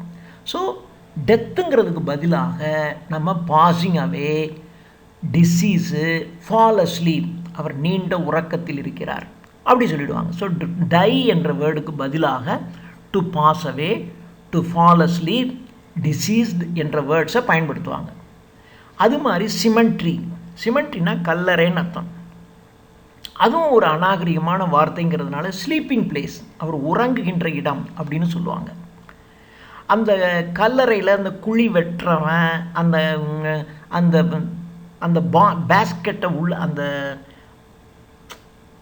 அந்த பொட்டியை உள்ளே இறக்குற அந்த வேலை செய்கிறான், அந்த மயானத்தில் வேலை செய்கிறவனுக்கு பேர் ஃபியூனரல் அண்டர்டேக்கர்னு பேர். ஃபியூனரல் அது மாதிரி எரிக்கிறதுக்கு அல்லது பணத்தை கொண்டு போனால் அதை வந்து அந்த வெட்டியான்னு சொல்கிறோமே, அந்த வெட்டியானுக்கு பேர் ஃபியூனரல் அண்டர்டேக்கர்னு பேர். ஆனால் நீங்கள் அப்படி சொன்னீங்கன்னா அவனுக்கு ரொம்ப வருத்தமாயிடும். அதனால அவனை என்ன பண்ணுவான்னா அண்டர்டேக்கர்னு சொல்லுவாங்க. ஃபியூனரல் அண்டர்டேக்கர்னு சொன்னீங்கன்னா தான் அவனுக்கு கோபமாக இருக்கும். அண்டர்டேக்கர் அப்படின்னு சொல்லுவாங்க. அது மாதிரி நீங்கள் பியூன் அப்படின்னு சொன்னீங்கன்னா அவனுக்கு பிடிக்காது. அதனால் அவனை சப்ஸ்டாஃப்னு சொல்லுவாங்க. ஸோ சப்ஸ்டாஃப் அப்படின்னா அவனுக்கு ஓகே. பியூன் அப்படின்னா நம்மளை ரொம்ப கேவலமாக சொல்கிறாங்க அப்படின்னு ஆகிடும். ஆக்சிடெண்ட் அப்படின்னா ஒருத்தனுக்கு அடிபட்டு போகுது, அதுக்கு தான் ஆக்சிடெண்ட்னு பேர். ஆனால் ஆக்சிடெண்ட்டுங்கிறது இப்போ என்ன, ஆக்சிடென்டலி ஐ மெட் ஹர், நான் எதிர்பாராத விதமாக அவங்கள நான் சந்தித்தேன். அப்போ சந்தித்தேன் என்பது ஒரு நிகழ்வு. ஸோ ஆக்சிடெண்ட் என்பது ஒரு நிகழ்வை குறிக்கிறது. ஸோ ஒரு வண்டியில் இன்னொரு கார் வந்து மோதிது, அதுவும் ஒரு நிகழ்வு தான், அதுக்கு தான் ஆக்சிடெண்ட்னு பேர். ஆனால் ஆக்சிடெண்ட்டுங்கிற வேர்டு வந்து டக்குன்னு ஒரு உள்ளத்துக்குள்ளே ஒரு பதப்பதப்பை ஏற்படுத்தும். ஆக்சிடெண்ட் அப்படின்னாக்கா ஐயோ அப்படின்றவாங்க. அதனால் ஆக்சிடெண்ட்டுங்கிறதுக்கு ஒரு ஹேப்பனிங் என்ற ஒரு வேர்டும் இருக்குது. அது மாதிரி ரெஸ்ட் ரூம் அப்படின்னு சொல்கிறோம். லெட்ரின், டாய்லெட் இதெல்லாம் ஒரு அருவருப்பான வார்த்தை. கக்கூஸ்க்கு போகிறேன், ஒன்றுக்கு இருக்க போகிறேன், இதெல்லாம் இதே ரொம்ப பச்சையான வார்த்தை. இதை ரொம்ப நாகரிகமாக லெட்ரின், டாய்லெட்டுங்கிற வேர்டை பயன்படுத்துகிறாங்க. இப்போ அதையும் இன்னும் கொஞ்சம் நாகரிகமாக ரெஸ்ட் ரூம்னு பயன்படுத்துகிறாங்க. ஸோ ரெஸ்ட் ரூம்னாலும் லெட்ரின்னாலும் டாய்லெட்னாலும் எல்லாம் ஒன்று தான். ஆனால் இப்போ ரெஸ்ட் ரூம் என்ற வேர்டு நீங்கள் பார்த்து ரெஸ்ட் ரூம் அப்படின்னாக்கா ஓய்வு எடுக்கிற அறை, அங்கே போய் யாரும் ஓய்வு எடுக்க போகிறாங்க, அப்படி ஆகிடும். அது மாதிரி ஓல்டு பீப்புள்னு சொன்னால் அவங்களுக்கு வருத்தமாக இருக்கும். சீனியர் சிட்டிசன் அப்படின்னீங்கன்னா அவனுக்கு ரொம்ப மகிழ்ச்சியாக இருக்கும். ஸோ சீனியர் சிட்டிசன் என்பது ஓல்டு பீப்புளுக்கான ஒரு யூஃபெமிசம். அப்போ யூஃபெமிசமாக பார்த்தீங்கன்னா ஒரு வேர்டுக்கு இன்னொரு வேர்டு வந்துகிட்டே இருக்கும். அது மாதிரி ப்ரூடரி அப்படிங்கிறது ஒரு வேர்டு. இது எப்படின்னு கேட்டிங்கன்னா இதுவும் கிட்டத்தட்ட ஒரு யூஃபெமிஸ்டிக் எக்ஸ்ப்ரெஷன் மாதிரி தான். ஆனால் நிறைய யூஃபெமிஸ்டிக் வேர்ட்ஸ், யூஃபெமிஸ்டிக் எக்ஸ்ப்ரெஷன்ஸ் எல்லாம் பார்த்தீங்கன்னா ஃபால்ஸ். அதில் சும்மா ஒரு ஏமாத்துறது தானே. நான் சொன்னேன் கருப்பாக இருக்கிறான், அதான் உண்மை தான் அது. ஆனால் அந்த உண்மையை சொல்கிறதுக்கு பதிலாக அப்படி கொஞ்சம் மாற்றி செய்கிற ஒரு போலியான வார்த்தை தான் யூஃபெமிசம்ங்கிறது. அதை கொஞ்சம் ரிஃபைண்டாக சொல்லணும். அதுக்கு பேர் டாய்லெட் தானே, அது வந்து லெட்ரின் தானே, அப்புறம் ரெஸ்ட் ரூம்னு ஏன் சொல்லணும்? அப்போது ரெஸ்ட் ரூம் என்பது ஒரு ஃபால்ஸ் வேர்டு, ஆனால் அது ஒரு யூஃபெமிசம். அப்படி சொல்லும்போது ஒரு நல்லா இருக்கும். ஒருத்தருக்கு ஒரு பெயின்ஃபுல்லாக இல்லாமல், ஒரு எம்பராஸ்மெண்ட் இல்லாமல் அதை தடுக்கிறதுக்காக நம்ம யூஃபெமிசத்தை பயன்படுத்துகிறோம். ஸோ இது மாதிரி ஒரு ஜென்டில்னஸை க்ரியேட் பண்ணுறதுக்காக நாம் வார்த்தைகளை பேச்சில் பயன்படுத்துறதுக்கு பேர் ப்ரூடரின்னு பேர். இது வந்து ஒரு வேர்டு யூஃபெமிசம்ங்கிறது. அது மாதிரி சிலர் பேசும்போதே பார்த்தீங்கன்னா அப்படி ரொம்ப டிப்ளமேட்டிக்காக பேசுவாங்க. இப்போ நீங்கள் ஜூலியஸ் சீசரில் ஆண்டனியினுடைய ஸ்பீச் சொல்லும்போது ப்ரூட்டஸை சொல்லிக்கிட்டே இருப்பான். Brutus is a very good gentleman அப்படின்னு திருப்பி சொல்லுவான். அப்போ சொல்லும்போது உண்மையிலேயே ஜென்டில்மேனுங்கிற மாதிரி இருக்கும். ஆனால் பின்னாடி வர கொலைகாரனுக்கு இவனும் துணை போனவங்கிற அர்த்தத்தை கொடுக்க ஆரம்பிச்சிடும் இல்லையா? அது மாதிரி ஸ்பீச்சில் ஒரு டிப்ளமேட்டிக் ஸ்பீச், இதுக்கு தான் ப்ரூடரின்னு பேர். பொதுவாக யூஃபெமிசம்ங்கிறதே ஒரு ஃபால்ஸு, அது பொய்யா சொல்கிறது தான். இதை ஒரு ஸ்பீச்சில் மற்றவங்களுடைய உணர்வுகளை வலியை உண்டாக்காமல் ஒரு பேசுகிற ஒரு மெத்தடுக்கு பேர் ப்ரூடரி அப்படின்னு பேர். இப்போ போர்டர் அப்படின்னா பேயிங் கெஸ்ட்டுன்னு அர்த்தம். போர்டிங் அண்ட் லாட்ஜிங்னு சொல்லுவாங்க. போர்டிங் அப்படின்னா தங்குறது, உணவு கொடுப்பாங்க. லாட்ஜிங்னா தங்குறது, அங்கே தங்குறதும் இருக்கும். போர்டிங் அப்படின்னா அங்கே உணவும் கொடுப்பாங்க. அதுக்கு தான் போர்டிங் அண்ட் லாட்ஜிங்னு சொல்கிறோம். இப்போ போர்டிங் அப்படின்னாக்க பேயிங் கெஸ்ட், காசு கொடுத்து தங்கிக்கணும். நமக்கு தங்குறதுக்கு இடமும் கொடுப்பாங்க, சோறும் போடுவாங்க. அதுக்கு தான் பேயிங் கெஸ்ட், போர்டர். மணி லெண்டர் ஆனால் இப்போ அதை நாகரிகமாக என்ன சொல்கிறோம், மணி லெண்டர், அதாவது பணம் வட்டிக்கு கடன் கொடுக்குறவன். ஆனால் இப்போ நம்ம அதை ஃபைனான்சியர் அப்படிங்கிறோம்.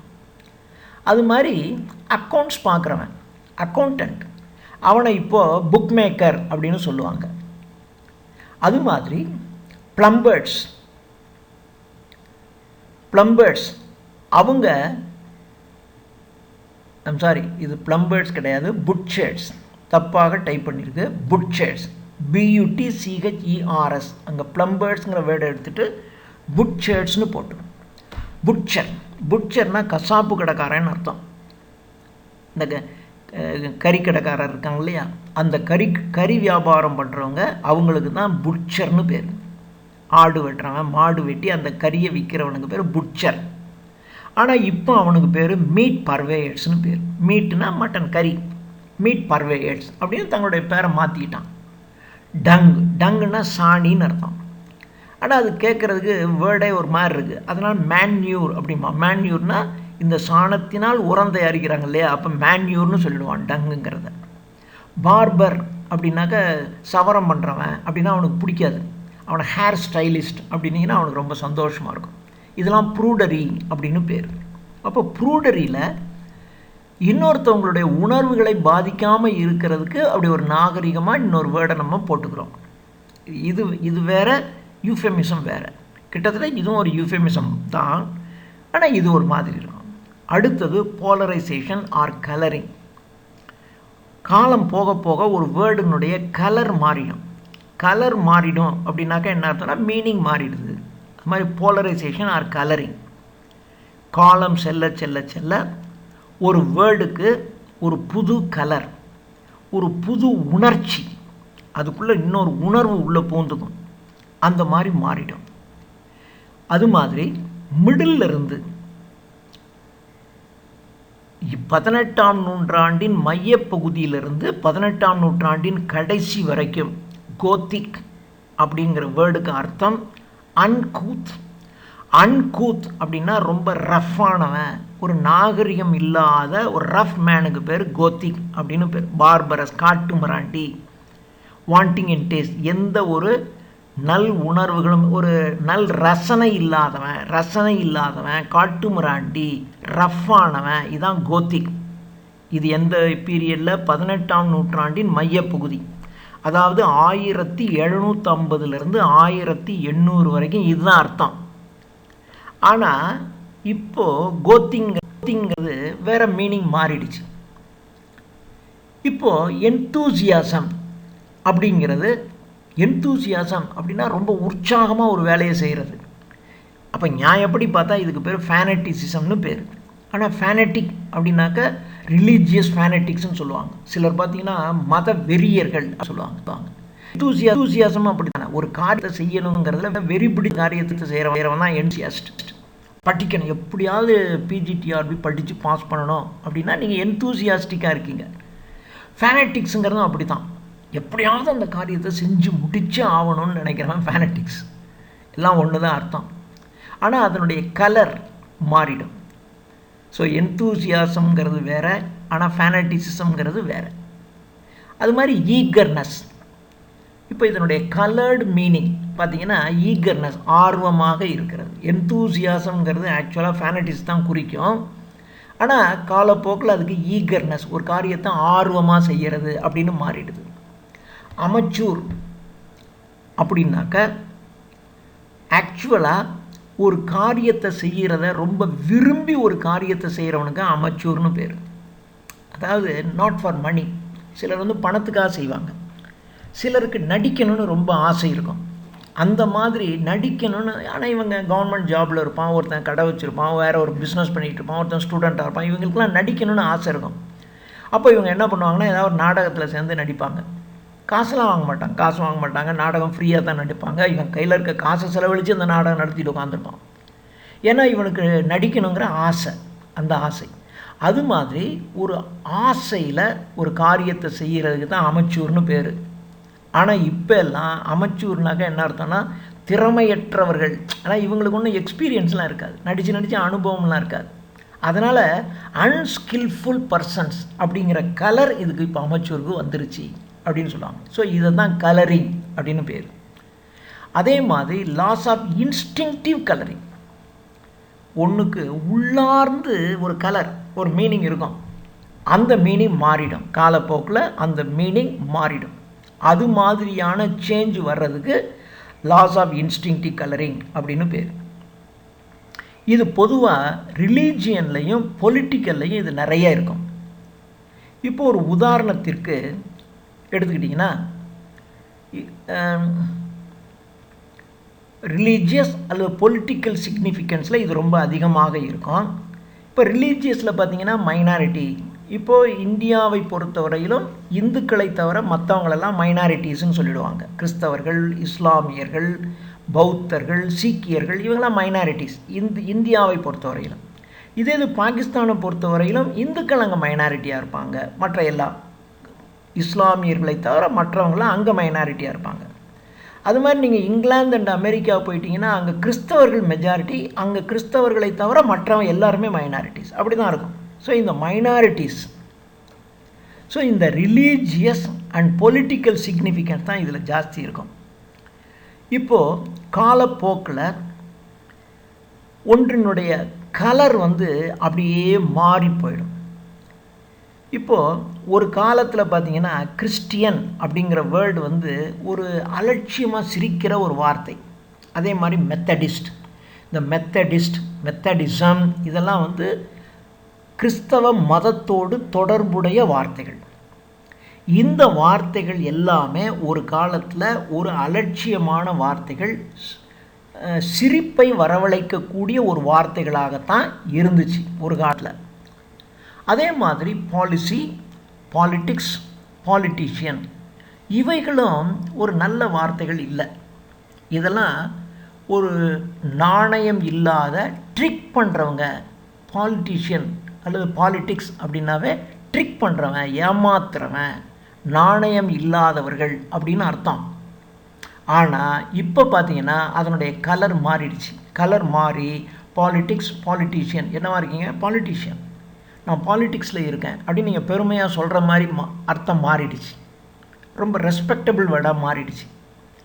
பிரேவ் அப்படிங்கிறது இப்போ அதுக்கு அர்த்தம் கரேஜியஸ் அப்படின்னு அர்த்தம். ஆனால் 17ஆம் நூற்றாண்டு வரையிலும் அதுக்கு அர்த்தம் பெருமை அடிக்கிறது அப்படின்னு அர்த்தம். போஸ்ட்ஃபுல், பெருமை அடிக்கிறதுங்கிற அர்த்தம் தான் பிரேவ் என்ற வேர்டுக்கு. ஆனால் இப்போ பிரேவ் அப்படின்னா கரேஜியஸ், துணிச்சல்காரன் அப்படின்னு அர்த்தம். அடுத்தது மெட்டஃபரிக்கல் அப்ளிகேஷன். மெட்டஃபர் அப்படின்னாவே தெரியும், உருவகம், உருவக அணி அப்படின்னு அர்த்தம். ஸோ இந்த எழுத்தாளர்கள், பேச்சாளர்கள் இவங்கெல்லாம் பேசும்போது அந்த பேச்சிலையும் அந்த எழுத்துலையும் ஒரு நல்ல அட்ராக்ஷன் வேணுங்கிறதுக்காக சிலவைகளை பயன்படுத்துவாங்க. சில மெட்டஃபர்ஸ், சில உருவகங்களை பயன்படுத்துவாங்க. ஆனால் ஆக்சுவலாக அதுக்கு வேறு தான் அர்த்தம். இப்போது he is like a chicken அப்படின்றான். அப்போ சிக்கன் அப்படின்னாக்கா கோழி குஞ்சுங்கிறது பயந்து கிடக்கிறது.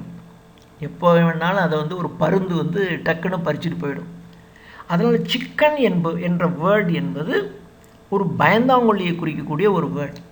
ஆனால் அவன் பேசும்போது என்ன சொல்லுவான்? தே ஆர் சிக்கன் லைக் அப்படின்றான். ஐ ஆம் லைக் எ லயன் அப்படிமா, நான் சிங்கம் மாதிரி. அப்போ சிங்கம் மாதிரி அப்படின்னாக்கா இவன் ரொம்ப வீரன் அப்படிங்கிறத காட்டுறதுக்கு லயன் அப்படிங்கிற ஒரு மெட்டஃபர். ஸோ இந்த லயன் சிக்கன் என்பது மெட்டஃபர், உருவகத்தை குறிக்கும். ஸோ சிக்கன் என்றால் சிக்கன் ஹார்ட்டட், பயந்தாங்குள்ளின்னு அர்த்தம். லயன் அப்படின்னா லயன் ஹார்ட்டட், துணிச்சலானவன் அப்படிங்கிற அர்த்தம். ஸோ இந்த சிக்கன் அண்ட் லயன் என்பது மெட்டஃபரிக்கல் லாங்குவேஜ். அது சிக்கன் ஹார்ட்டட், லயன் ஹார்ட்டட் என்ற அர்த்தத்தில் பயன்படுது. ஸோ இப்போ புது வேர்டு வருது. சிக்கன் லயன் என்பது வேறு ஒரு அர்த்தத்தில் நம்ம பயன்படுத்துகிறோம். இதுதான் மெட்டஃபரிக்கல் அப்ளிகேஷன் பேர். அதே மாதிரி பிரைட் அண்ட் மவுஸ் அப்படின்னு சொல்லுவாங்க.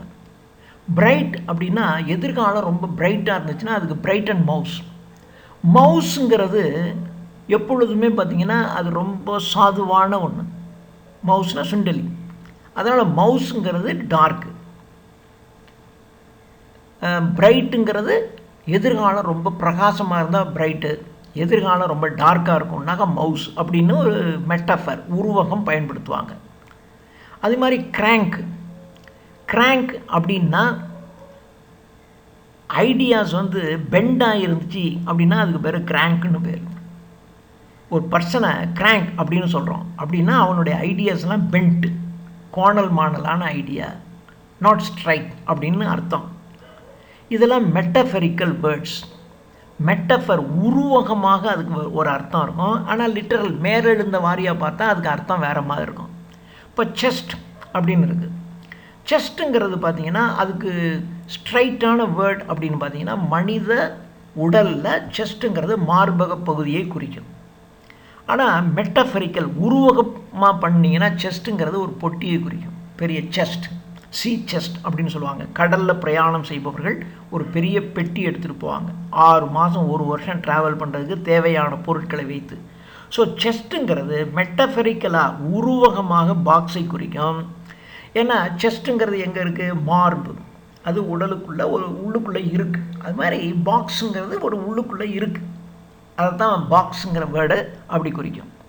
அதே மாதிரி ப்ராக்டிஷியன் அல்லது பாலிட்டிக்ஸ் அப்படின்னாவே பண்ணுறவன், ஏமாத்துறேன், நியாயம் இல்லாதவர்கள் அப்படித்தான். ஆனால் இப்போ பார்த்தீங்கன்னா அதனுடைய கலர் மாறிடுச்சு. கலர் மாறி பாலிட்டிஷியன் என்னவா இருக்கீங்க? பாலிட்டிஷியன், நான் பாலிட்டிக்ஸில் இருக்கேன் அப்படின்னு நீங்கள் பெருமையாக சொல்கிற மாதிரி அர்த்தம் மாறிடுச்சு, ரொம்ப ரெஸ்பெக்டபிள் வேர்டாக மாறிடுச்சு.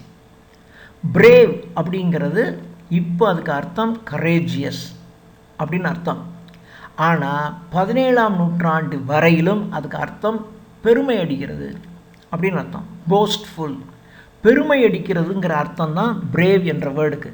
ஆனால் இப்போ பிரேவ் அப்படின்னா கரேஜியஸ், துணிச்சல்காரன் அப்படின்னு அர்த்தம். அடுத்தது மெட்டஃபரிக்கல் அப்ளிகேஷன். மெட்டஃபர் அப்படின்னாவே தெரியும், உருவகம், உருவக அணி அப்படின்னு அர்த்தம். ஸோ இந்த எழுத்தாளர்கள், பேச்சாளர்கள் இவங்கெல்லாம் பேசும்போது அந்த பேச்சிலையும் அந்த எழுத்துலையும் ஒரு நல்ல அட்ராக்ஷன் வேணுங்கிறதுக்காக சிலவைகளை பயன்படுத்துவாங்க, சில மெட்டஃபர்ஸ், சில உருவகங்களை பயன்படுத்துவாங்க. ஆனால் ஆக்சுவலாக அதுக்கு வேறு தான் அர்த்தம். இப்போது he is like a chicken அப்படின்றான். அப்போ சிக்கன் அப்படின்னாக்கா கோழி குஞ்சுங்கிறது பயந்து கிடக்கிறது, எப்போ வேணாலும் அதை வந்து ஒரு பருந்து வந்து டக்குன்னு பறிச்சுட்டு போயிடும். அதனால் சிக்கன் என்ற வேர்டு என்பது ஒரு பயந்தாங்கொல்லியை குறிக்கக்கூடிய ஒரு வேர்டு. ஆனால் அவன் பேசும்போது என்ன சொல்லுவான்? தே ஆர் சிக்கன் லைக் அப்படின்றான். ஐ ஆம் லைக் எ லயன் அப்படிமா, நான் சிங்கம் மாதிரி. அப்போ சிங்கம் மாதிரி அப்படின்னாக்கா இவன் ரொம்ப வீரன் அப்படிங்கிறத காட்டுறதுக்கு லயன் அப்படிங்கிற ஒரு மெட்டஃபர்.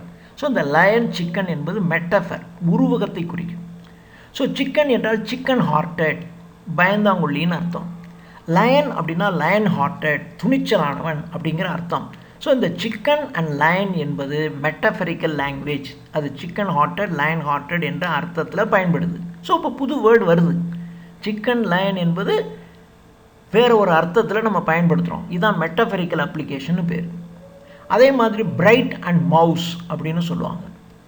பிரைட் அப்படின்னா எதிர்காலம் ரொம்ப பிரைட்டாக இருந்துச்சுன்னா அதுக்கு பிரைட் அண்ட் மவுஸ். மவுஸுங்கிறது எப்பொழுதுமே பார்த்திங்கன்னா அது ரொம்ப சாதுவான ஒன்று. மவுஸ்னால் சுண்டலி, அதனால் மவுஸுங்கிறது டார்க்கு. பிரைட்டுங்கிறது எதிர்காலம் ரொம்ப பிரகாசமாக இருந்தால் பிரைட்டு, எதிர்காலம் ரொம்ப டார்க்காக இருக்கும்னாக்கா மவுஸ் அப்படின்னு ஒரு மெட்டஃபர், உருவகம் பயன்படுத்துவாங்க. அது மாதிரி கிராங்க் அப்படின்னா ஐடியாஸ் வந்து பெண்டாக இருந்துச்சு அப்படின்னா அதுக்கு பேர் கிராங்க்னு பேர். ஒரு பர்சனை கிராங்க் அப்படின்னு சொல்கிறோம் அப்படின்னா அவனுடைய ஐடியாஸ்லாம் பெண்ட், கோணல் மாணலான ஐடியா, நாட் ஸ்ட்ரைட் அப்படின்னு அர்த்தம். இதெல்லாம் மெட்டஃபரிக்கல் வேர்ட்ஸ். மெட்டஃபர் உருவகமாக அதுக்கு ஒரு அர்த்தம் இருக்கும், ஆனால் லிட்டரல் மேலெழுந்த வாரியாக பார்த்தா அதுக்கு அர்த்தம் வேறு மாதிரி இருக்கும். இப்போ செஸ்ட் அப்படின்னு இருக்குது. செஸ்ட்டுங்கிறது பார்த்திங்கன்னா அதுக்கு ஸ்ட்ரைட்டான வேர்ட் அப்படின்னு பார்த்தீங்கன்னா மனித உடலில் செஸ்ட்டுங்கிறது மார்பக பகுதியை குறிக்கும். ஆனால் மெட்டஃபரிக்கல் உருவகமாக பண்ணிங்கன்னா செஸ்ட்டுங்கிறது ஒரு பொட்டியை குறிக்கும், பெரிய செஸ்ட், சீ செஸ்ட் அப்படின்னு சொல்லுவாங்க. கடலில் பிரயாணம் செய்பவர்கள் ஒரு பெரிய பெட்டி எடுத்துகிட்டு போவாங்க 6 மாதம் 1 வருஷம் ட்ராவல் பண்ணுறதுக்கு தேவையான பொருட்களை வைத்து. ஸோ செஸ்ட்டுங்கிறது மெட்டஃபரிக்கலாக உருவகமாக பாக்ஸை குறிக்கும். ஏன்னா செஸ்ட்டுங்கிறது எங்கே இருக்குது? மார்பு, அது உடலுக்குள்ளே ஒரு உள்ளுக்குள்ளே இருக்குது. அது மாதிரி பாக்ஸுங்கிறது ஒரு உள்ளுக்குள்ளே இருக்குது. அதை தான் பாக்ஸுங்கிற வேர்டு அப்படி குறிக்கும். அதே மாதிரி ப்ராட்காஸ்ட் அப்படிங்கிற வேர்டு. ப்ராட்காஸ்ட் அப்படின்னா ஒரு செய்தியை வாய் மூலமாக பரப்புறதுக்கு பேர் oral, by way of mouth. வார்த்தைகளை வாயின் மூலமாக ஒருத்தட்ட சொல்லி இன்னொருத்தட்ட சொல்லி அப்படியே ஒரு செய்தியை பரப்புறதுக்கு பேர் ப்ராட்காஸ்ட்னு பேர். அதான் ஆக்சுவல். ஆனால் இப்போ எல்லாம் நியூஸு, மியூசிக், டாக்ஸ், பேச்சு, இவைகளெல்லாம் செய்தி ஒளிபரப்பாகுது, ப்ராட்காஸ்ட் ஆகுது அப்படின்னு சொல்கிறோம். அடுத்தது ரிவர்சல் இன் மீனிங். ஒரு காலத்தில் ஒரு வேர்ட் மீனிங் இருக்கும், அதை அப்படியே ரிவர்ஸ் பண்ணி இப்போ வேறு வேர்டு வந்திருக்கும். இப்போது க்ராசர் அப்படின்னா தெரியும், பலசரக்கு கடைக்காரர், சில்லறை வியாபாரி, ரீட்டைல் செல்லர், ரீட்டைல் ட்ரேடர், அவர் தான் க்ராசர். ஆனால் ஒரு காலத்தில் பார்த்தீங்கன்னா ஹோல்சேலர் என்பவர் மொத்த விலைக்கு பொருளை விற்கிறவருக்கு ஹோல்சேலர்னு பேர். அந்த மொத்த விலைக்கு அவர் விற்கிறத ஒருத்தன் வாங்குறான்ல, அவனுக்கு தான் ரீட்டைலர்னு பேர் ஒரு காலத்தில். So bulk seller wholesaler, bulk purchaser அவர் தான் ரீட்டைலர் ஒரு காலத்தில். ஆனால் இப்போ ரீட்டைலர் என்பது எதை குறிக்கிறது? சில்லறை வியாபாரி அப்படியே குறிக்கிறது. மாறிப்போச்சு, மீனிங் ரிவர்ஸ் ஆகிடுச்சு. ஒரு காலத்தில் பல்க்கு பையராக இருந்தவர் இப்போ சில்லறை ரீட்டைல் செல்லராக ரிவர்ஸ் மீனிங்காக போச்சு. அது மாதிரி ஒரு ரெஸ்டிவ் என்ற வேர்ட். ரெஸ்டிவ் என்ற அட்ஜெக்டிவுக்கு ஓய்வில் இருக்கிறது, அப்படியே இருக்கிறது, ஆடாமல் அசையாமல் அப்படியே இருக்கிறது, ஓய்வில் இருக்கிறதுன்னு அர்த்தம். ஆனால் இப்போ பார்த்தீங்கன்னா அதுக்கு ஆப்போசிட் மீனிங்.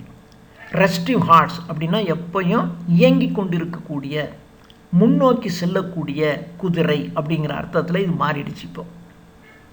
அது மாதிரி ரெஸ்டிவ் அப்படிங்கிறதுக்கு இம்பேஷன், பொறுமையற்று, ரிவர்ஸ் மீனிங் ஆகிடுச்சு.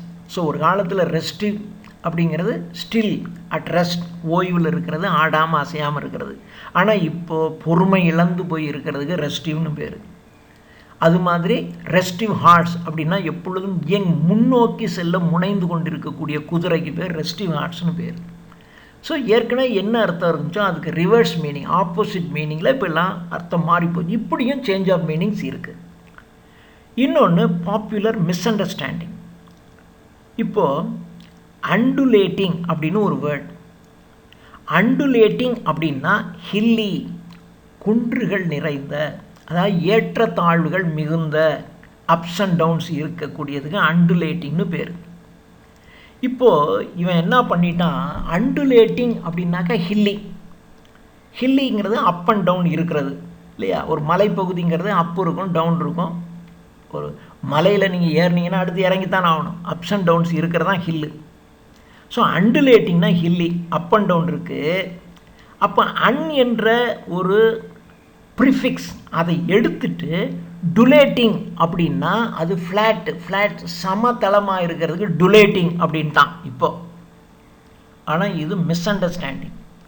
அன் என்பது இந்த இடத்துல ஒரு ப்ரிஃபிக்ஸே கிடையாது, அந்த வேர்டே அண்டுலேட்டிங் தான். ஈவன் தப்பாக டுலேட்டிங் அப்படின்னா ஃப்ளாட்டு, அண்டுலேட்டிங் அப்படின்னா அப்ஸ் அண்ட் டவுன்ஸு அப்படின்னு இவனாக தப்பாக மீன் பண்ணிக்கிட்டான். இதுக்கு தான் பாப்புலர் மிஸ் அண்டர்ஸ்டாண்டிங்னு பேர். மிஸ் அண்டர்ஸ்டாண்டிங் பண்ணிக்கிட்டே ஒரு வேர்டை மாற்றிடுவாங்க. ஸோ இப்போ இருக்குது அண்டுலேட்டிங்னா அப்ஸ் அண்ட் டவுன்ஸ், டுலேட்டிங் அப்படின்னா ஃப்ளாட்டு சர்ஃபேஸ் அப்படின்னு அர்த்தம். ஆனால் இது தப்பு தான். ஆனால் தப்பாக ஒரு புது வார்த்தை புது அர்த்தம் மாறிடுச்சு. ஸோ டுலேட்டிங்னு ஒரு வேர்டு ஒரு காலத்தில் இல்லை. அன்கிறது அண்டுலேட்டிங்கில் அன்கிறது ப்ரிஃபிக்ஸே இல்லை, ஆனால் அப்படி மாறிப்போச்சு. இது இந்த அன்றது எப்படி வந்துச்சுன்னா அண்டா என்கின்ற ஒரு லேட்டின் வேர்டு, அதுக்கு வேவ்னு பேர். அலை என்பது இப்படி மேலே ஏறி இறங்கும். அதனால தான் அந்த அண்டுலேட்டிங்கிற வேர்டு அண்டா, யுஎன்டிஏ, அண்டா என்ற ஒரு லேட்டின் வேர்டிலிருந்து வந்துச்சு. ஸோ அதனால் அன் என்பது ஒரு ப்ரிஃபிக்ஸ் கிடையாது. ஆனால் நம்ம அதுக்கு ஒரு ப்ரிஃபிக்ஸ் இருக்கிறதா நினச்சிக்கிட்டு அந்த ப்ரிஃபிக்ஸை எடுத்துட்டா அது டுலேட்டிங்கிறது ஃப்ளாட் சர்ஃபேஸை குறிக்கும்னு இவனாக வச்சுக்கிட்டு இப்போ மாற்றிவிட்டான். ஸோ இப்படி மிஸ் அண்டர்ஸ்டாண்டிங்லேயும் வார்த்தைகளினுடைய அர்த்தம் மாறும். அது மாதிரி இப்போது ஒரு டீடு, ஒரு சேல் டீட், ஒரு பொருள், ஒரு இடத்த விலைக்கு வாங்குறீங்க. இடத்த விலைக்கு வாங்கும்போது என்ன பண்ணுவாங்க, ஒரு டீடு எழுதுவாங்க. அந்த டீடில் முதல்ல எடுத்த உடனே என்ன பண்ணுவான்னா ப்ராப்பர்ட்டியினுடைய டிஸ்கிரிப்ஷன் இருக்கும். அந்த ப்ராப்பர்ட்டியினுடைய டிஸ்கிரிப்ஷன்லாம் சொல்லிவிட்டு அதுக்கப்புறம் கீழே எழுதுவாங்க. கீழே எழுதும்போது மறுபடியும் அதெல்லாம் சொல்ல மாட்டாங்க, மேல் சொன்னபடி அப்படின்னு சொல்லிடுவாங்க. அந்த மேல் சொன்ன அவைகளுக்கு பேர் ப்ரிமிசஸ்னு பேர். முதல்ல ஒரு ப்ராப்பர்ட்டியை இந்த இடத்துல இருக்கக்கூடிய, இந்த இடத்துக்கு வடக்கில், இந்த இடத்துல தெற்கில், இந்த இடத்துல கிழக்கில், இந்த இடத்துக்கு மேற்க இருக்கக்கூடிய இந்த இடம் அப்படின்னு சொல்லிடுவான். அடுத்தது அந்த ப்ராப்பர்ட்டியை பற்றி இன்னொரு இடத்துல சொல்லும்போது அவன் என்ன சொல்லிடுவான்னா திரும்பவும் அதே இது சொல்லிகிட்டு இருக்க மாட்டான், த ப்ரிமிசஸ் அப்படிம்பான்.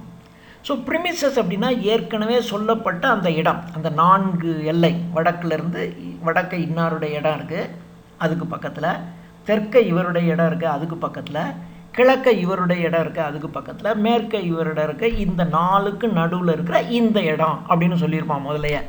அடுத்தது சொல்லும்போது அதை ப்ரிமிசஸ்ன்னு சொல்லிவிடுவான். இப்போது என்ன பண்ணிட்டான், ப்ரிமிசஸ்ங்கிறது அந்த பத்திரத்தில் சொல்லுகின்ற அந்த இடம், அவ்வளோதான். ஆனால் இப்போ ப்ரிமிசஸ்ங்கிறது ஒரு ஹவுஸு, ஒரு பில்டிங்கே ப்ரிமிசஸ்ன்னு சொல்ல ஆரம்பிச்சிட்டோம். ஆக்சுவலாக ப்ரிமிசஸ்ங்கிறதுக்கு அது அர்த்தம் இல்லை, அதுக்கு வேறு அர்த்தம். ப்ரிமிசஸ்ங்கிறது the description of a property in while writing a sale deed அப்படின்னு அர்த்தம். ஆனால் இப்போ ப்ரிமிசஸ்ங்கிறது now it means a house or a building அப்படின்னு மாறிடுச்சு. அது மாதிரி எமர்ஜென்சி, எமர்ஜ் அப்படிங்கிற வேர்டு வந்து ஒரு சர்ஃபேஸிலிருந்து ஒரு தரைமட்டம், அந்த தரைமட்டத்துக்கு மேலே ஒன்று வர ஆரம்பிச்சுன்னா அதுக்கு தான் is emerging. And young poet emerging out அப்படின்னு சொல்லுவாங்க. ஒரு புது கவிஞர் இப்பொழுது உருவாகிறார் அப்படின்னு சொல்லுவாங்க. ஸோ எமர்ஜ்னா அப்பியர்ஸ் அபவ் தி சர்ஃபேஸ் அப்படின்னு அர்த்தம். ஆனால் இப்போது ஒரு ஆக்வர்ட் சுச்சுவேஷனில் திடீர்னு ஏதாவது ஒரு ஆக்வர்ட் சுச்சுவேஷன் வருதுன்னு வச்சுங்க, அதை எமர்ஜ்னு சொல்ல ஆரம்பிச்சிட்டான். திடீரென்று எதிர்பாராத விதமாக ஒரு ஆக்வர்ட் சுச்சுவேஷன் ஒன்று க்ரியேட் ஆச்சுன்னா அதுக்கு இப்போ என்னென்னு பேர், emergency.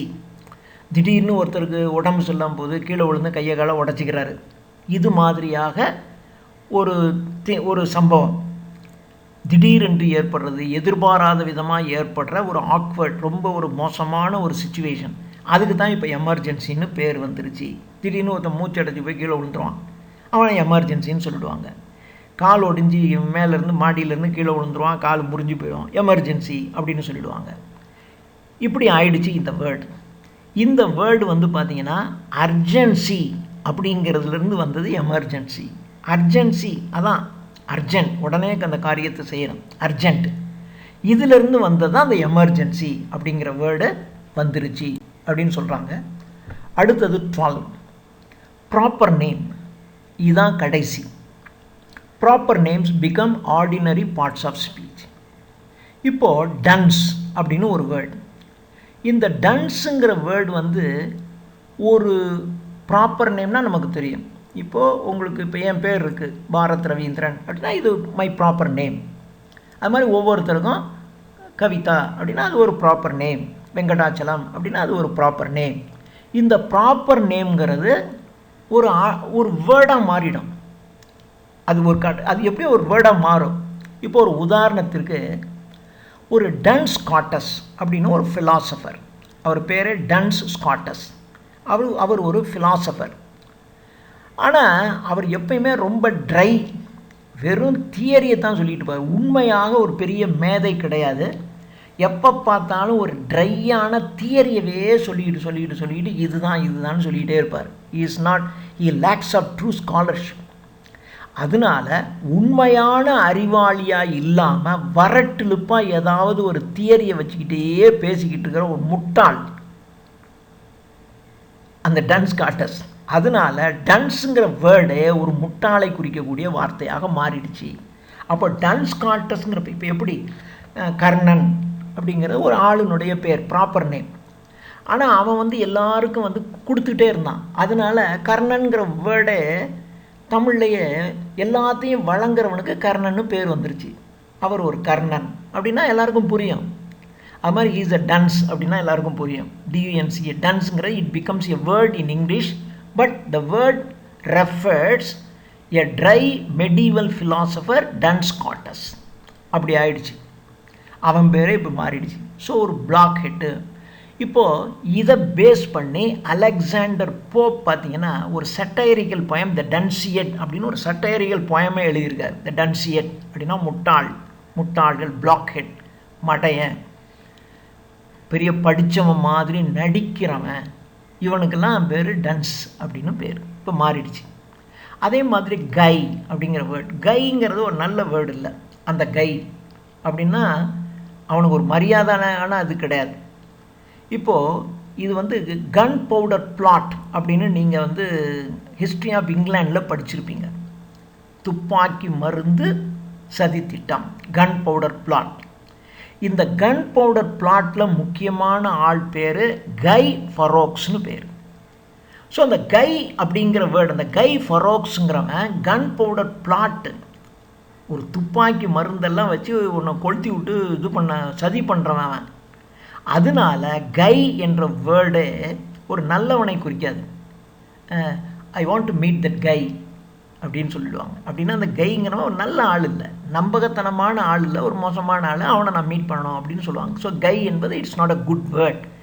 It refers the person Guy Fawkes, he involves in the gunpowder plot. அந்த இதை ஞாபகம் வச்சுக்கணும் இவன் பேர்.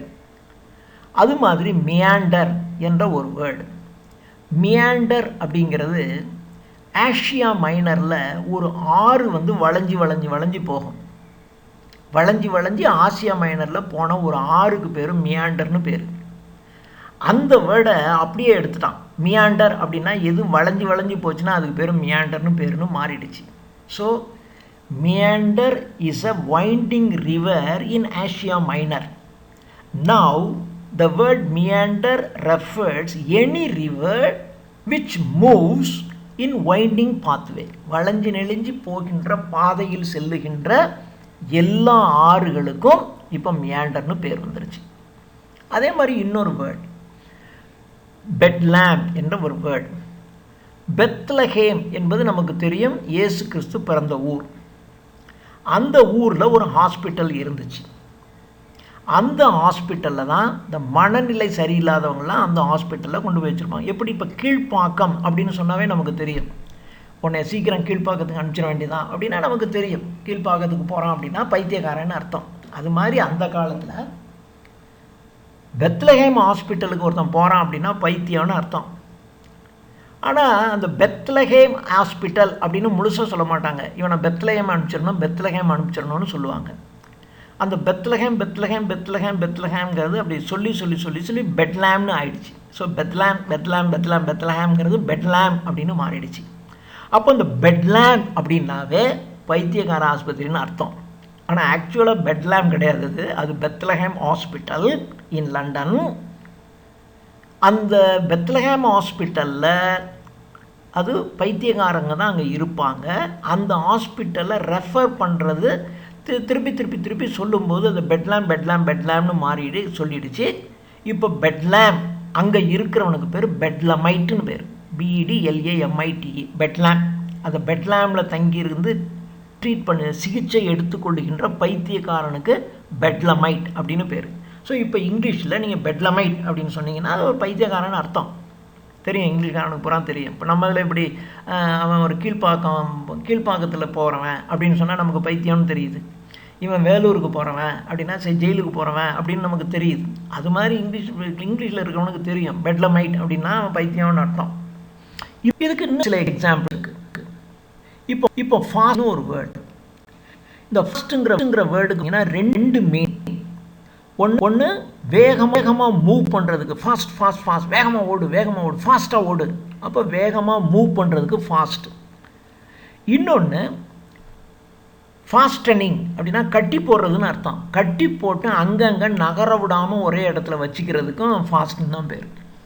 ஸோ கட்டி போடுறது அப்படிங்கிறதுக்கும் ஃபாஸ்ட்டுன்னு அர்த்தம். இப்போது இந்த கட்டி போட்டு ஒரே இடத்துலையே வச்சுக்கிறது இதுதான் பழைய அர்த்தம். ஆனால் இப்போ ஃபாஸ்ட்டுங்கிறதுக்கு இந்த பழைய அர்த்தம் கொஞ்சம் கொஞ்சமாக போயிடுச்சு. இப்போ ஸ்டாண்டர்ட் இங்கிலீஷில் பார்த்தீங்கன்னா குயிக் மூவிங் அப்படிங்கிற சென்ஸில் தான் இப்போ ஃபாஸ்ட்டுங்கிற வேர்ட் பயன்படுத்தப்படுது. ஆனால் ஃபாஸ்ட்டுக்கு 2 அர்த்தம் இருக்குது, 2 இருக்குது. அதே மாதிரி பெட் ஃபாஸ்ட் அப்படிங்கிறதுக்கு பெட் ரிடன். எப்போ பார்த்தா பெட் ஃபாஸ்ட்னாக்கா என்ன அர்த்தம்? கட்டி போடுறதுன்னு நான் சொன்னேன். கட்டி போட்டு ஒரே இடத்துலையே இருக்கிறதுக்கு பேர் ஃபாஸ்டிங்னு பேர். அப்போ பெட் ஃபாஸ்ட்னாக்கா என்ன அர்த்தம்? படுக்கையிலேயே கிடக்கிறது. உடம்பு சரியில்லாமல் போய் படுக்கையிலே கிடக்கிறாங்கல்ல, அதான் பெட் ரிடன் அப்படிங்கிற அர்த்தம் பெட் ஃபாஸ்ட் அப்படி. ஆனால் இப்போது குயிக் மூவிங் என்ற அர்த்தத்தில் தான் அதிகமாக பயனாகுது. ஒரே இடத்துல இருக்கக்கூடிய ஃபர்ம்னஸ் என்ற வேர்ட் இப்போ கொஞ்சம் போயிடுச்சு. இதே மாதிரி இன்னொரு எக்ஸாம்பிள், ஃபைன் என்ற ஒரு வேர்ட். ஃபைன் என்ற வேர்டுக்கு அர்த்தம் ஃபினிஷ்டு அப்படின்னு அர்த்தம். ஃபினிஷ் முடிவடைந்த. எப்பொழுதுமே ஒரு ஃபினிஷ்டு ப்ராடக்ட், ஒரு பொருள் செஞ்சு முடித்ததுக்கப்புறம் பார்த்திங்கன்னா ஒரு ஃபைனாக இருக்கும். செய்கிறதுக்கு முன்னாடி பாதி செஞ்சிட்டு இருக்கும்போது, முக்கால்வாசி செய்யும்போது அவ்வளோதான் இருக்காது. ஆனால் செஞ்சு முடித்தாச்சு அப்படின்னா அது பர்ஃபெக்டாக இருக்கும், நல்லா இருக்கும். ஸோ அதனால் ஃபைன்கிறது ஃபினிஷ்டு ப்ராடக்ட்டு தான் குறிச்சிச்சு. ஃபைனாக ஃபினிஷ்டுன்னு அர்த்தம். ஃபினிஷ்டு ப்ராடக்ட்டு ஃபைனாக இருக்கிறதுனால நாம் என்ன பண்ணுறோம்? ஃபைன் அப்படிங்கிற வேர்டு ரொம்ப அழகாக, ஃபினிஷ்டு ப்ராடக்ட் ரொம்ப அருமையாக இருக்கும். அதனால் ஃபைன் என்பது ஃபினிஷ்டு ப்ராடக்டை குறிச்சிச்சு. அது ஃபைனாக இருக்கிறதுனால இப்போ அதை ஒரு பர்ஃபெக்டாக இருக்கக்கூடிய ஒன்றா நம்ம ஃபைன் அப்படின்னு நம்ம சொல்கிறோம். அதே மாதிரி பிராண்டுங்கிற வேர்டு. பிராண்டுங்கிற வேர்டுக்கு பார்த்திங்கன்னா அதனுடைய அர்த்தம் டு பர்ன், எரிக்கிறது, எரிய வைக்கிறது, எரிக்கிறது. இதுக்கு தான் பிராண்டுன்னு பேர். நம்ம ஒரு பிராண்டட் ஷர்ட்டு, பிராண்டட் ஷூ, இந்த பிராண்டு அந்த பிராண்டுலாம் சொல்கிறோம் இல்லையா, இந்த பிராண்டுக்கு ஒரிஜினல் மீனிங் டு பர்ன்னு அர்த்தம். பர்ன்னா எரிக்கிறது, ஒரு மரத்தை போட்டு எரிக்கிறது, இதுதான் ஒரிஜினல் மீனிங். ஆனால் அதுக்கப்புறம் காலப்போக்கில் ஒரு உலோகத்தை எடுத்து நல்லா ஹீட் பண்ணும்போது ரெட் ஹாட் ஆகும், அப்படியே சிகப்பாகும் இல்லையா, அதுக்கும் பிராண்டுன்னு பேர். அதுக்கப்புறம் என்ன செஞ்சாங்கன்னா, இந்த ஒயின் இருக்கு இல்லையா, ஒயின், இந்த ஒயினை வந்து ஒரு பாட்டிலில் அடைச்சி மேலே வந்து ஒரு கார்க்கு வைப்பாங்க. அந்த கார்க்கு மேலே இந்த நல்ல கம்பியை சுட வச்சு மேலே போட்டு அதை சீல் பண்ணுவாங்க. அந்த கார்க்கு மேலே அந்த சிகப்பாக நல்லா சுட வச்சு அந்த கம்பியை மேலே வச்சிங்கன்னா அதை அப்படியே பொசுங்கி சீல் மாதிரி சீல் வச்சிடும், சீல் பண்ணிவிடுவாங்க. அப்போ சீல் பண்ணிட்டால் வெளியிலேருந்து எதுவும் டியூப்ளிகேட்டாக உள்ளே கலக்க முடியாது, உள்ளே இருக்கிறத வெளியில் எடுக்க முடியாது. காசு கொடுத்து வாங்கிட்டு போகிறவன் அதை ஓப்பன் பண்ணுது. கடைசியாக ஸ்விஃப்ட்டு பார்த்திங்கன்னா ஒரு எஸ்ஸே எழுதியிருக்கார், ஒரு கிண்டல் பண்ணுற மாதிரியான ஒரு essay, the antiquity of the English tongue, ஆங்கில மொழியின் பழமை அப்படின்னு சொல்லி ஜோனதன் ஸ்விஃப்ட் கலிவர்ஸ் ட்ராவல்ஸ் எழுதுனா அவர் எழுதியிருக்கார். அதில் அவர் என்ன சொல்கிறாருன்னா, அலெக்சாண்டர் த கிரேட் அப்படின்னு, ஏன்டா அவருக்கு அலெக்சாண்டர் த கிரேட்டுன்னு பேர் வந்துச்சு அப்படிங்கிறதுக்கு ஒரு அந்த எஸ்ஸேயில் சொல்கிறார். அலெக்சாண்டர் த கிரேட்னு ஏன் பேர் வந்துச்சு அப்படின்னா, அலெக்சாண்டருக்கு முட்டையை வறுத்தா ரொம்ப பிடிக்கும். அதனால் அலெக்சாண்டர் வர்றாரு அப்படின்னாவே மக்கள் வந்து அப்படியே கூட்டமாக நின்றுக்கிட்டு பெரிய பெரிய ஃபயரை வந்து கிரேட், GRATE, கிரேட் அப்படின்னா இரும்பு அடுப்புக்கு பேர் கிரேட்னு பேர். அந்த இரும்பு அடுப்பை பெரிய பெரிய இரும்பு அடுப்பை வச்சுருப்பாங்க, அதுக்கு மேலே தோசைக்கல் மாதிரி ஒன்று வச்சுருப்பான், அதில் இரும்பு அடுப்பு இருக்கும், அதில் நெருப்பு இருக்கும். அலெக்சாண்டருக்கு அந்த சுட்ட ரோஸ்டட் எக் ரொம்ப பிடிக்கும். அதுக்காக அலெக்சாண்டர் இங்கே வர்றாரு அப்படின்னாக்கா எல்லாம் அந்த கிரேட்டில், GRATE, அந்த கிரேட்டில் வந்து நெருப்பை வச்சுக்கிட்டு எல்லாம் ரெடியாக இருப்பான். அலெக்சாண்டர் வருவார், வந்த உடனே அவர் ஆர்டர் கொடுப்பார், all eggs under the grate, எல்லா எக்கையும் கிரேட்டில் போடு அப்படின்னு வரான். அப்படி போட்ட உடனே அப்படி அவர் ஆர்டர் கொடுத்தோடனே எல்லாரும் கையில் இருக்கிற முட்டையை அந்த நெருப்பில் வேக வச்சு கொடுத்துருவாங்க. அதனால தான் அவருக்கு அலெக்சாண்டர் த கிரேட்னு பேர் வந்துச்சின்னு சொல்கிறான். அது GRATE, இவன் GREAT, சும்மா வேணும்னே கிண்டலுக்கு சொல்கிறான்னு வச்சுங்க.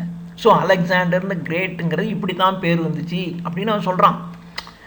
அது கதை தான், உண்மைன்னு கூட வச்சுக்கிங்களேன். ஏன்னா ஸ்விஃப்ட்டு சொல்கிறார், இப்படி கிண்டலுக்காக சொல்கிறான்.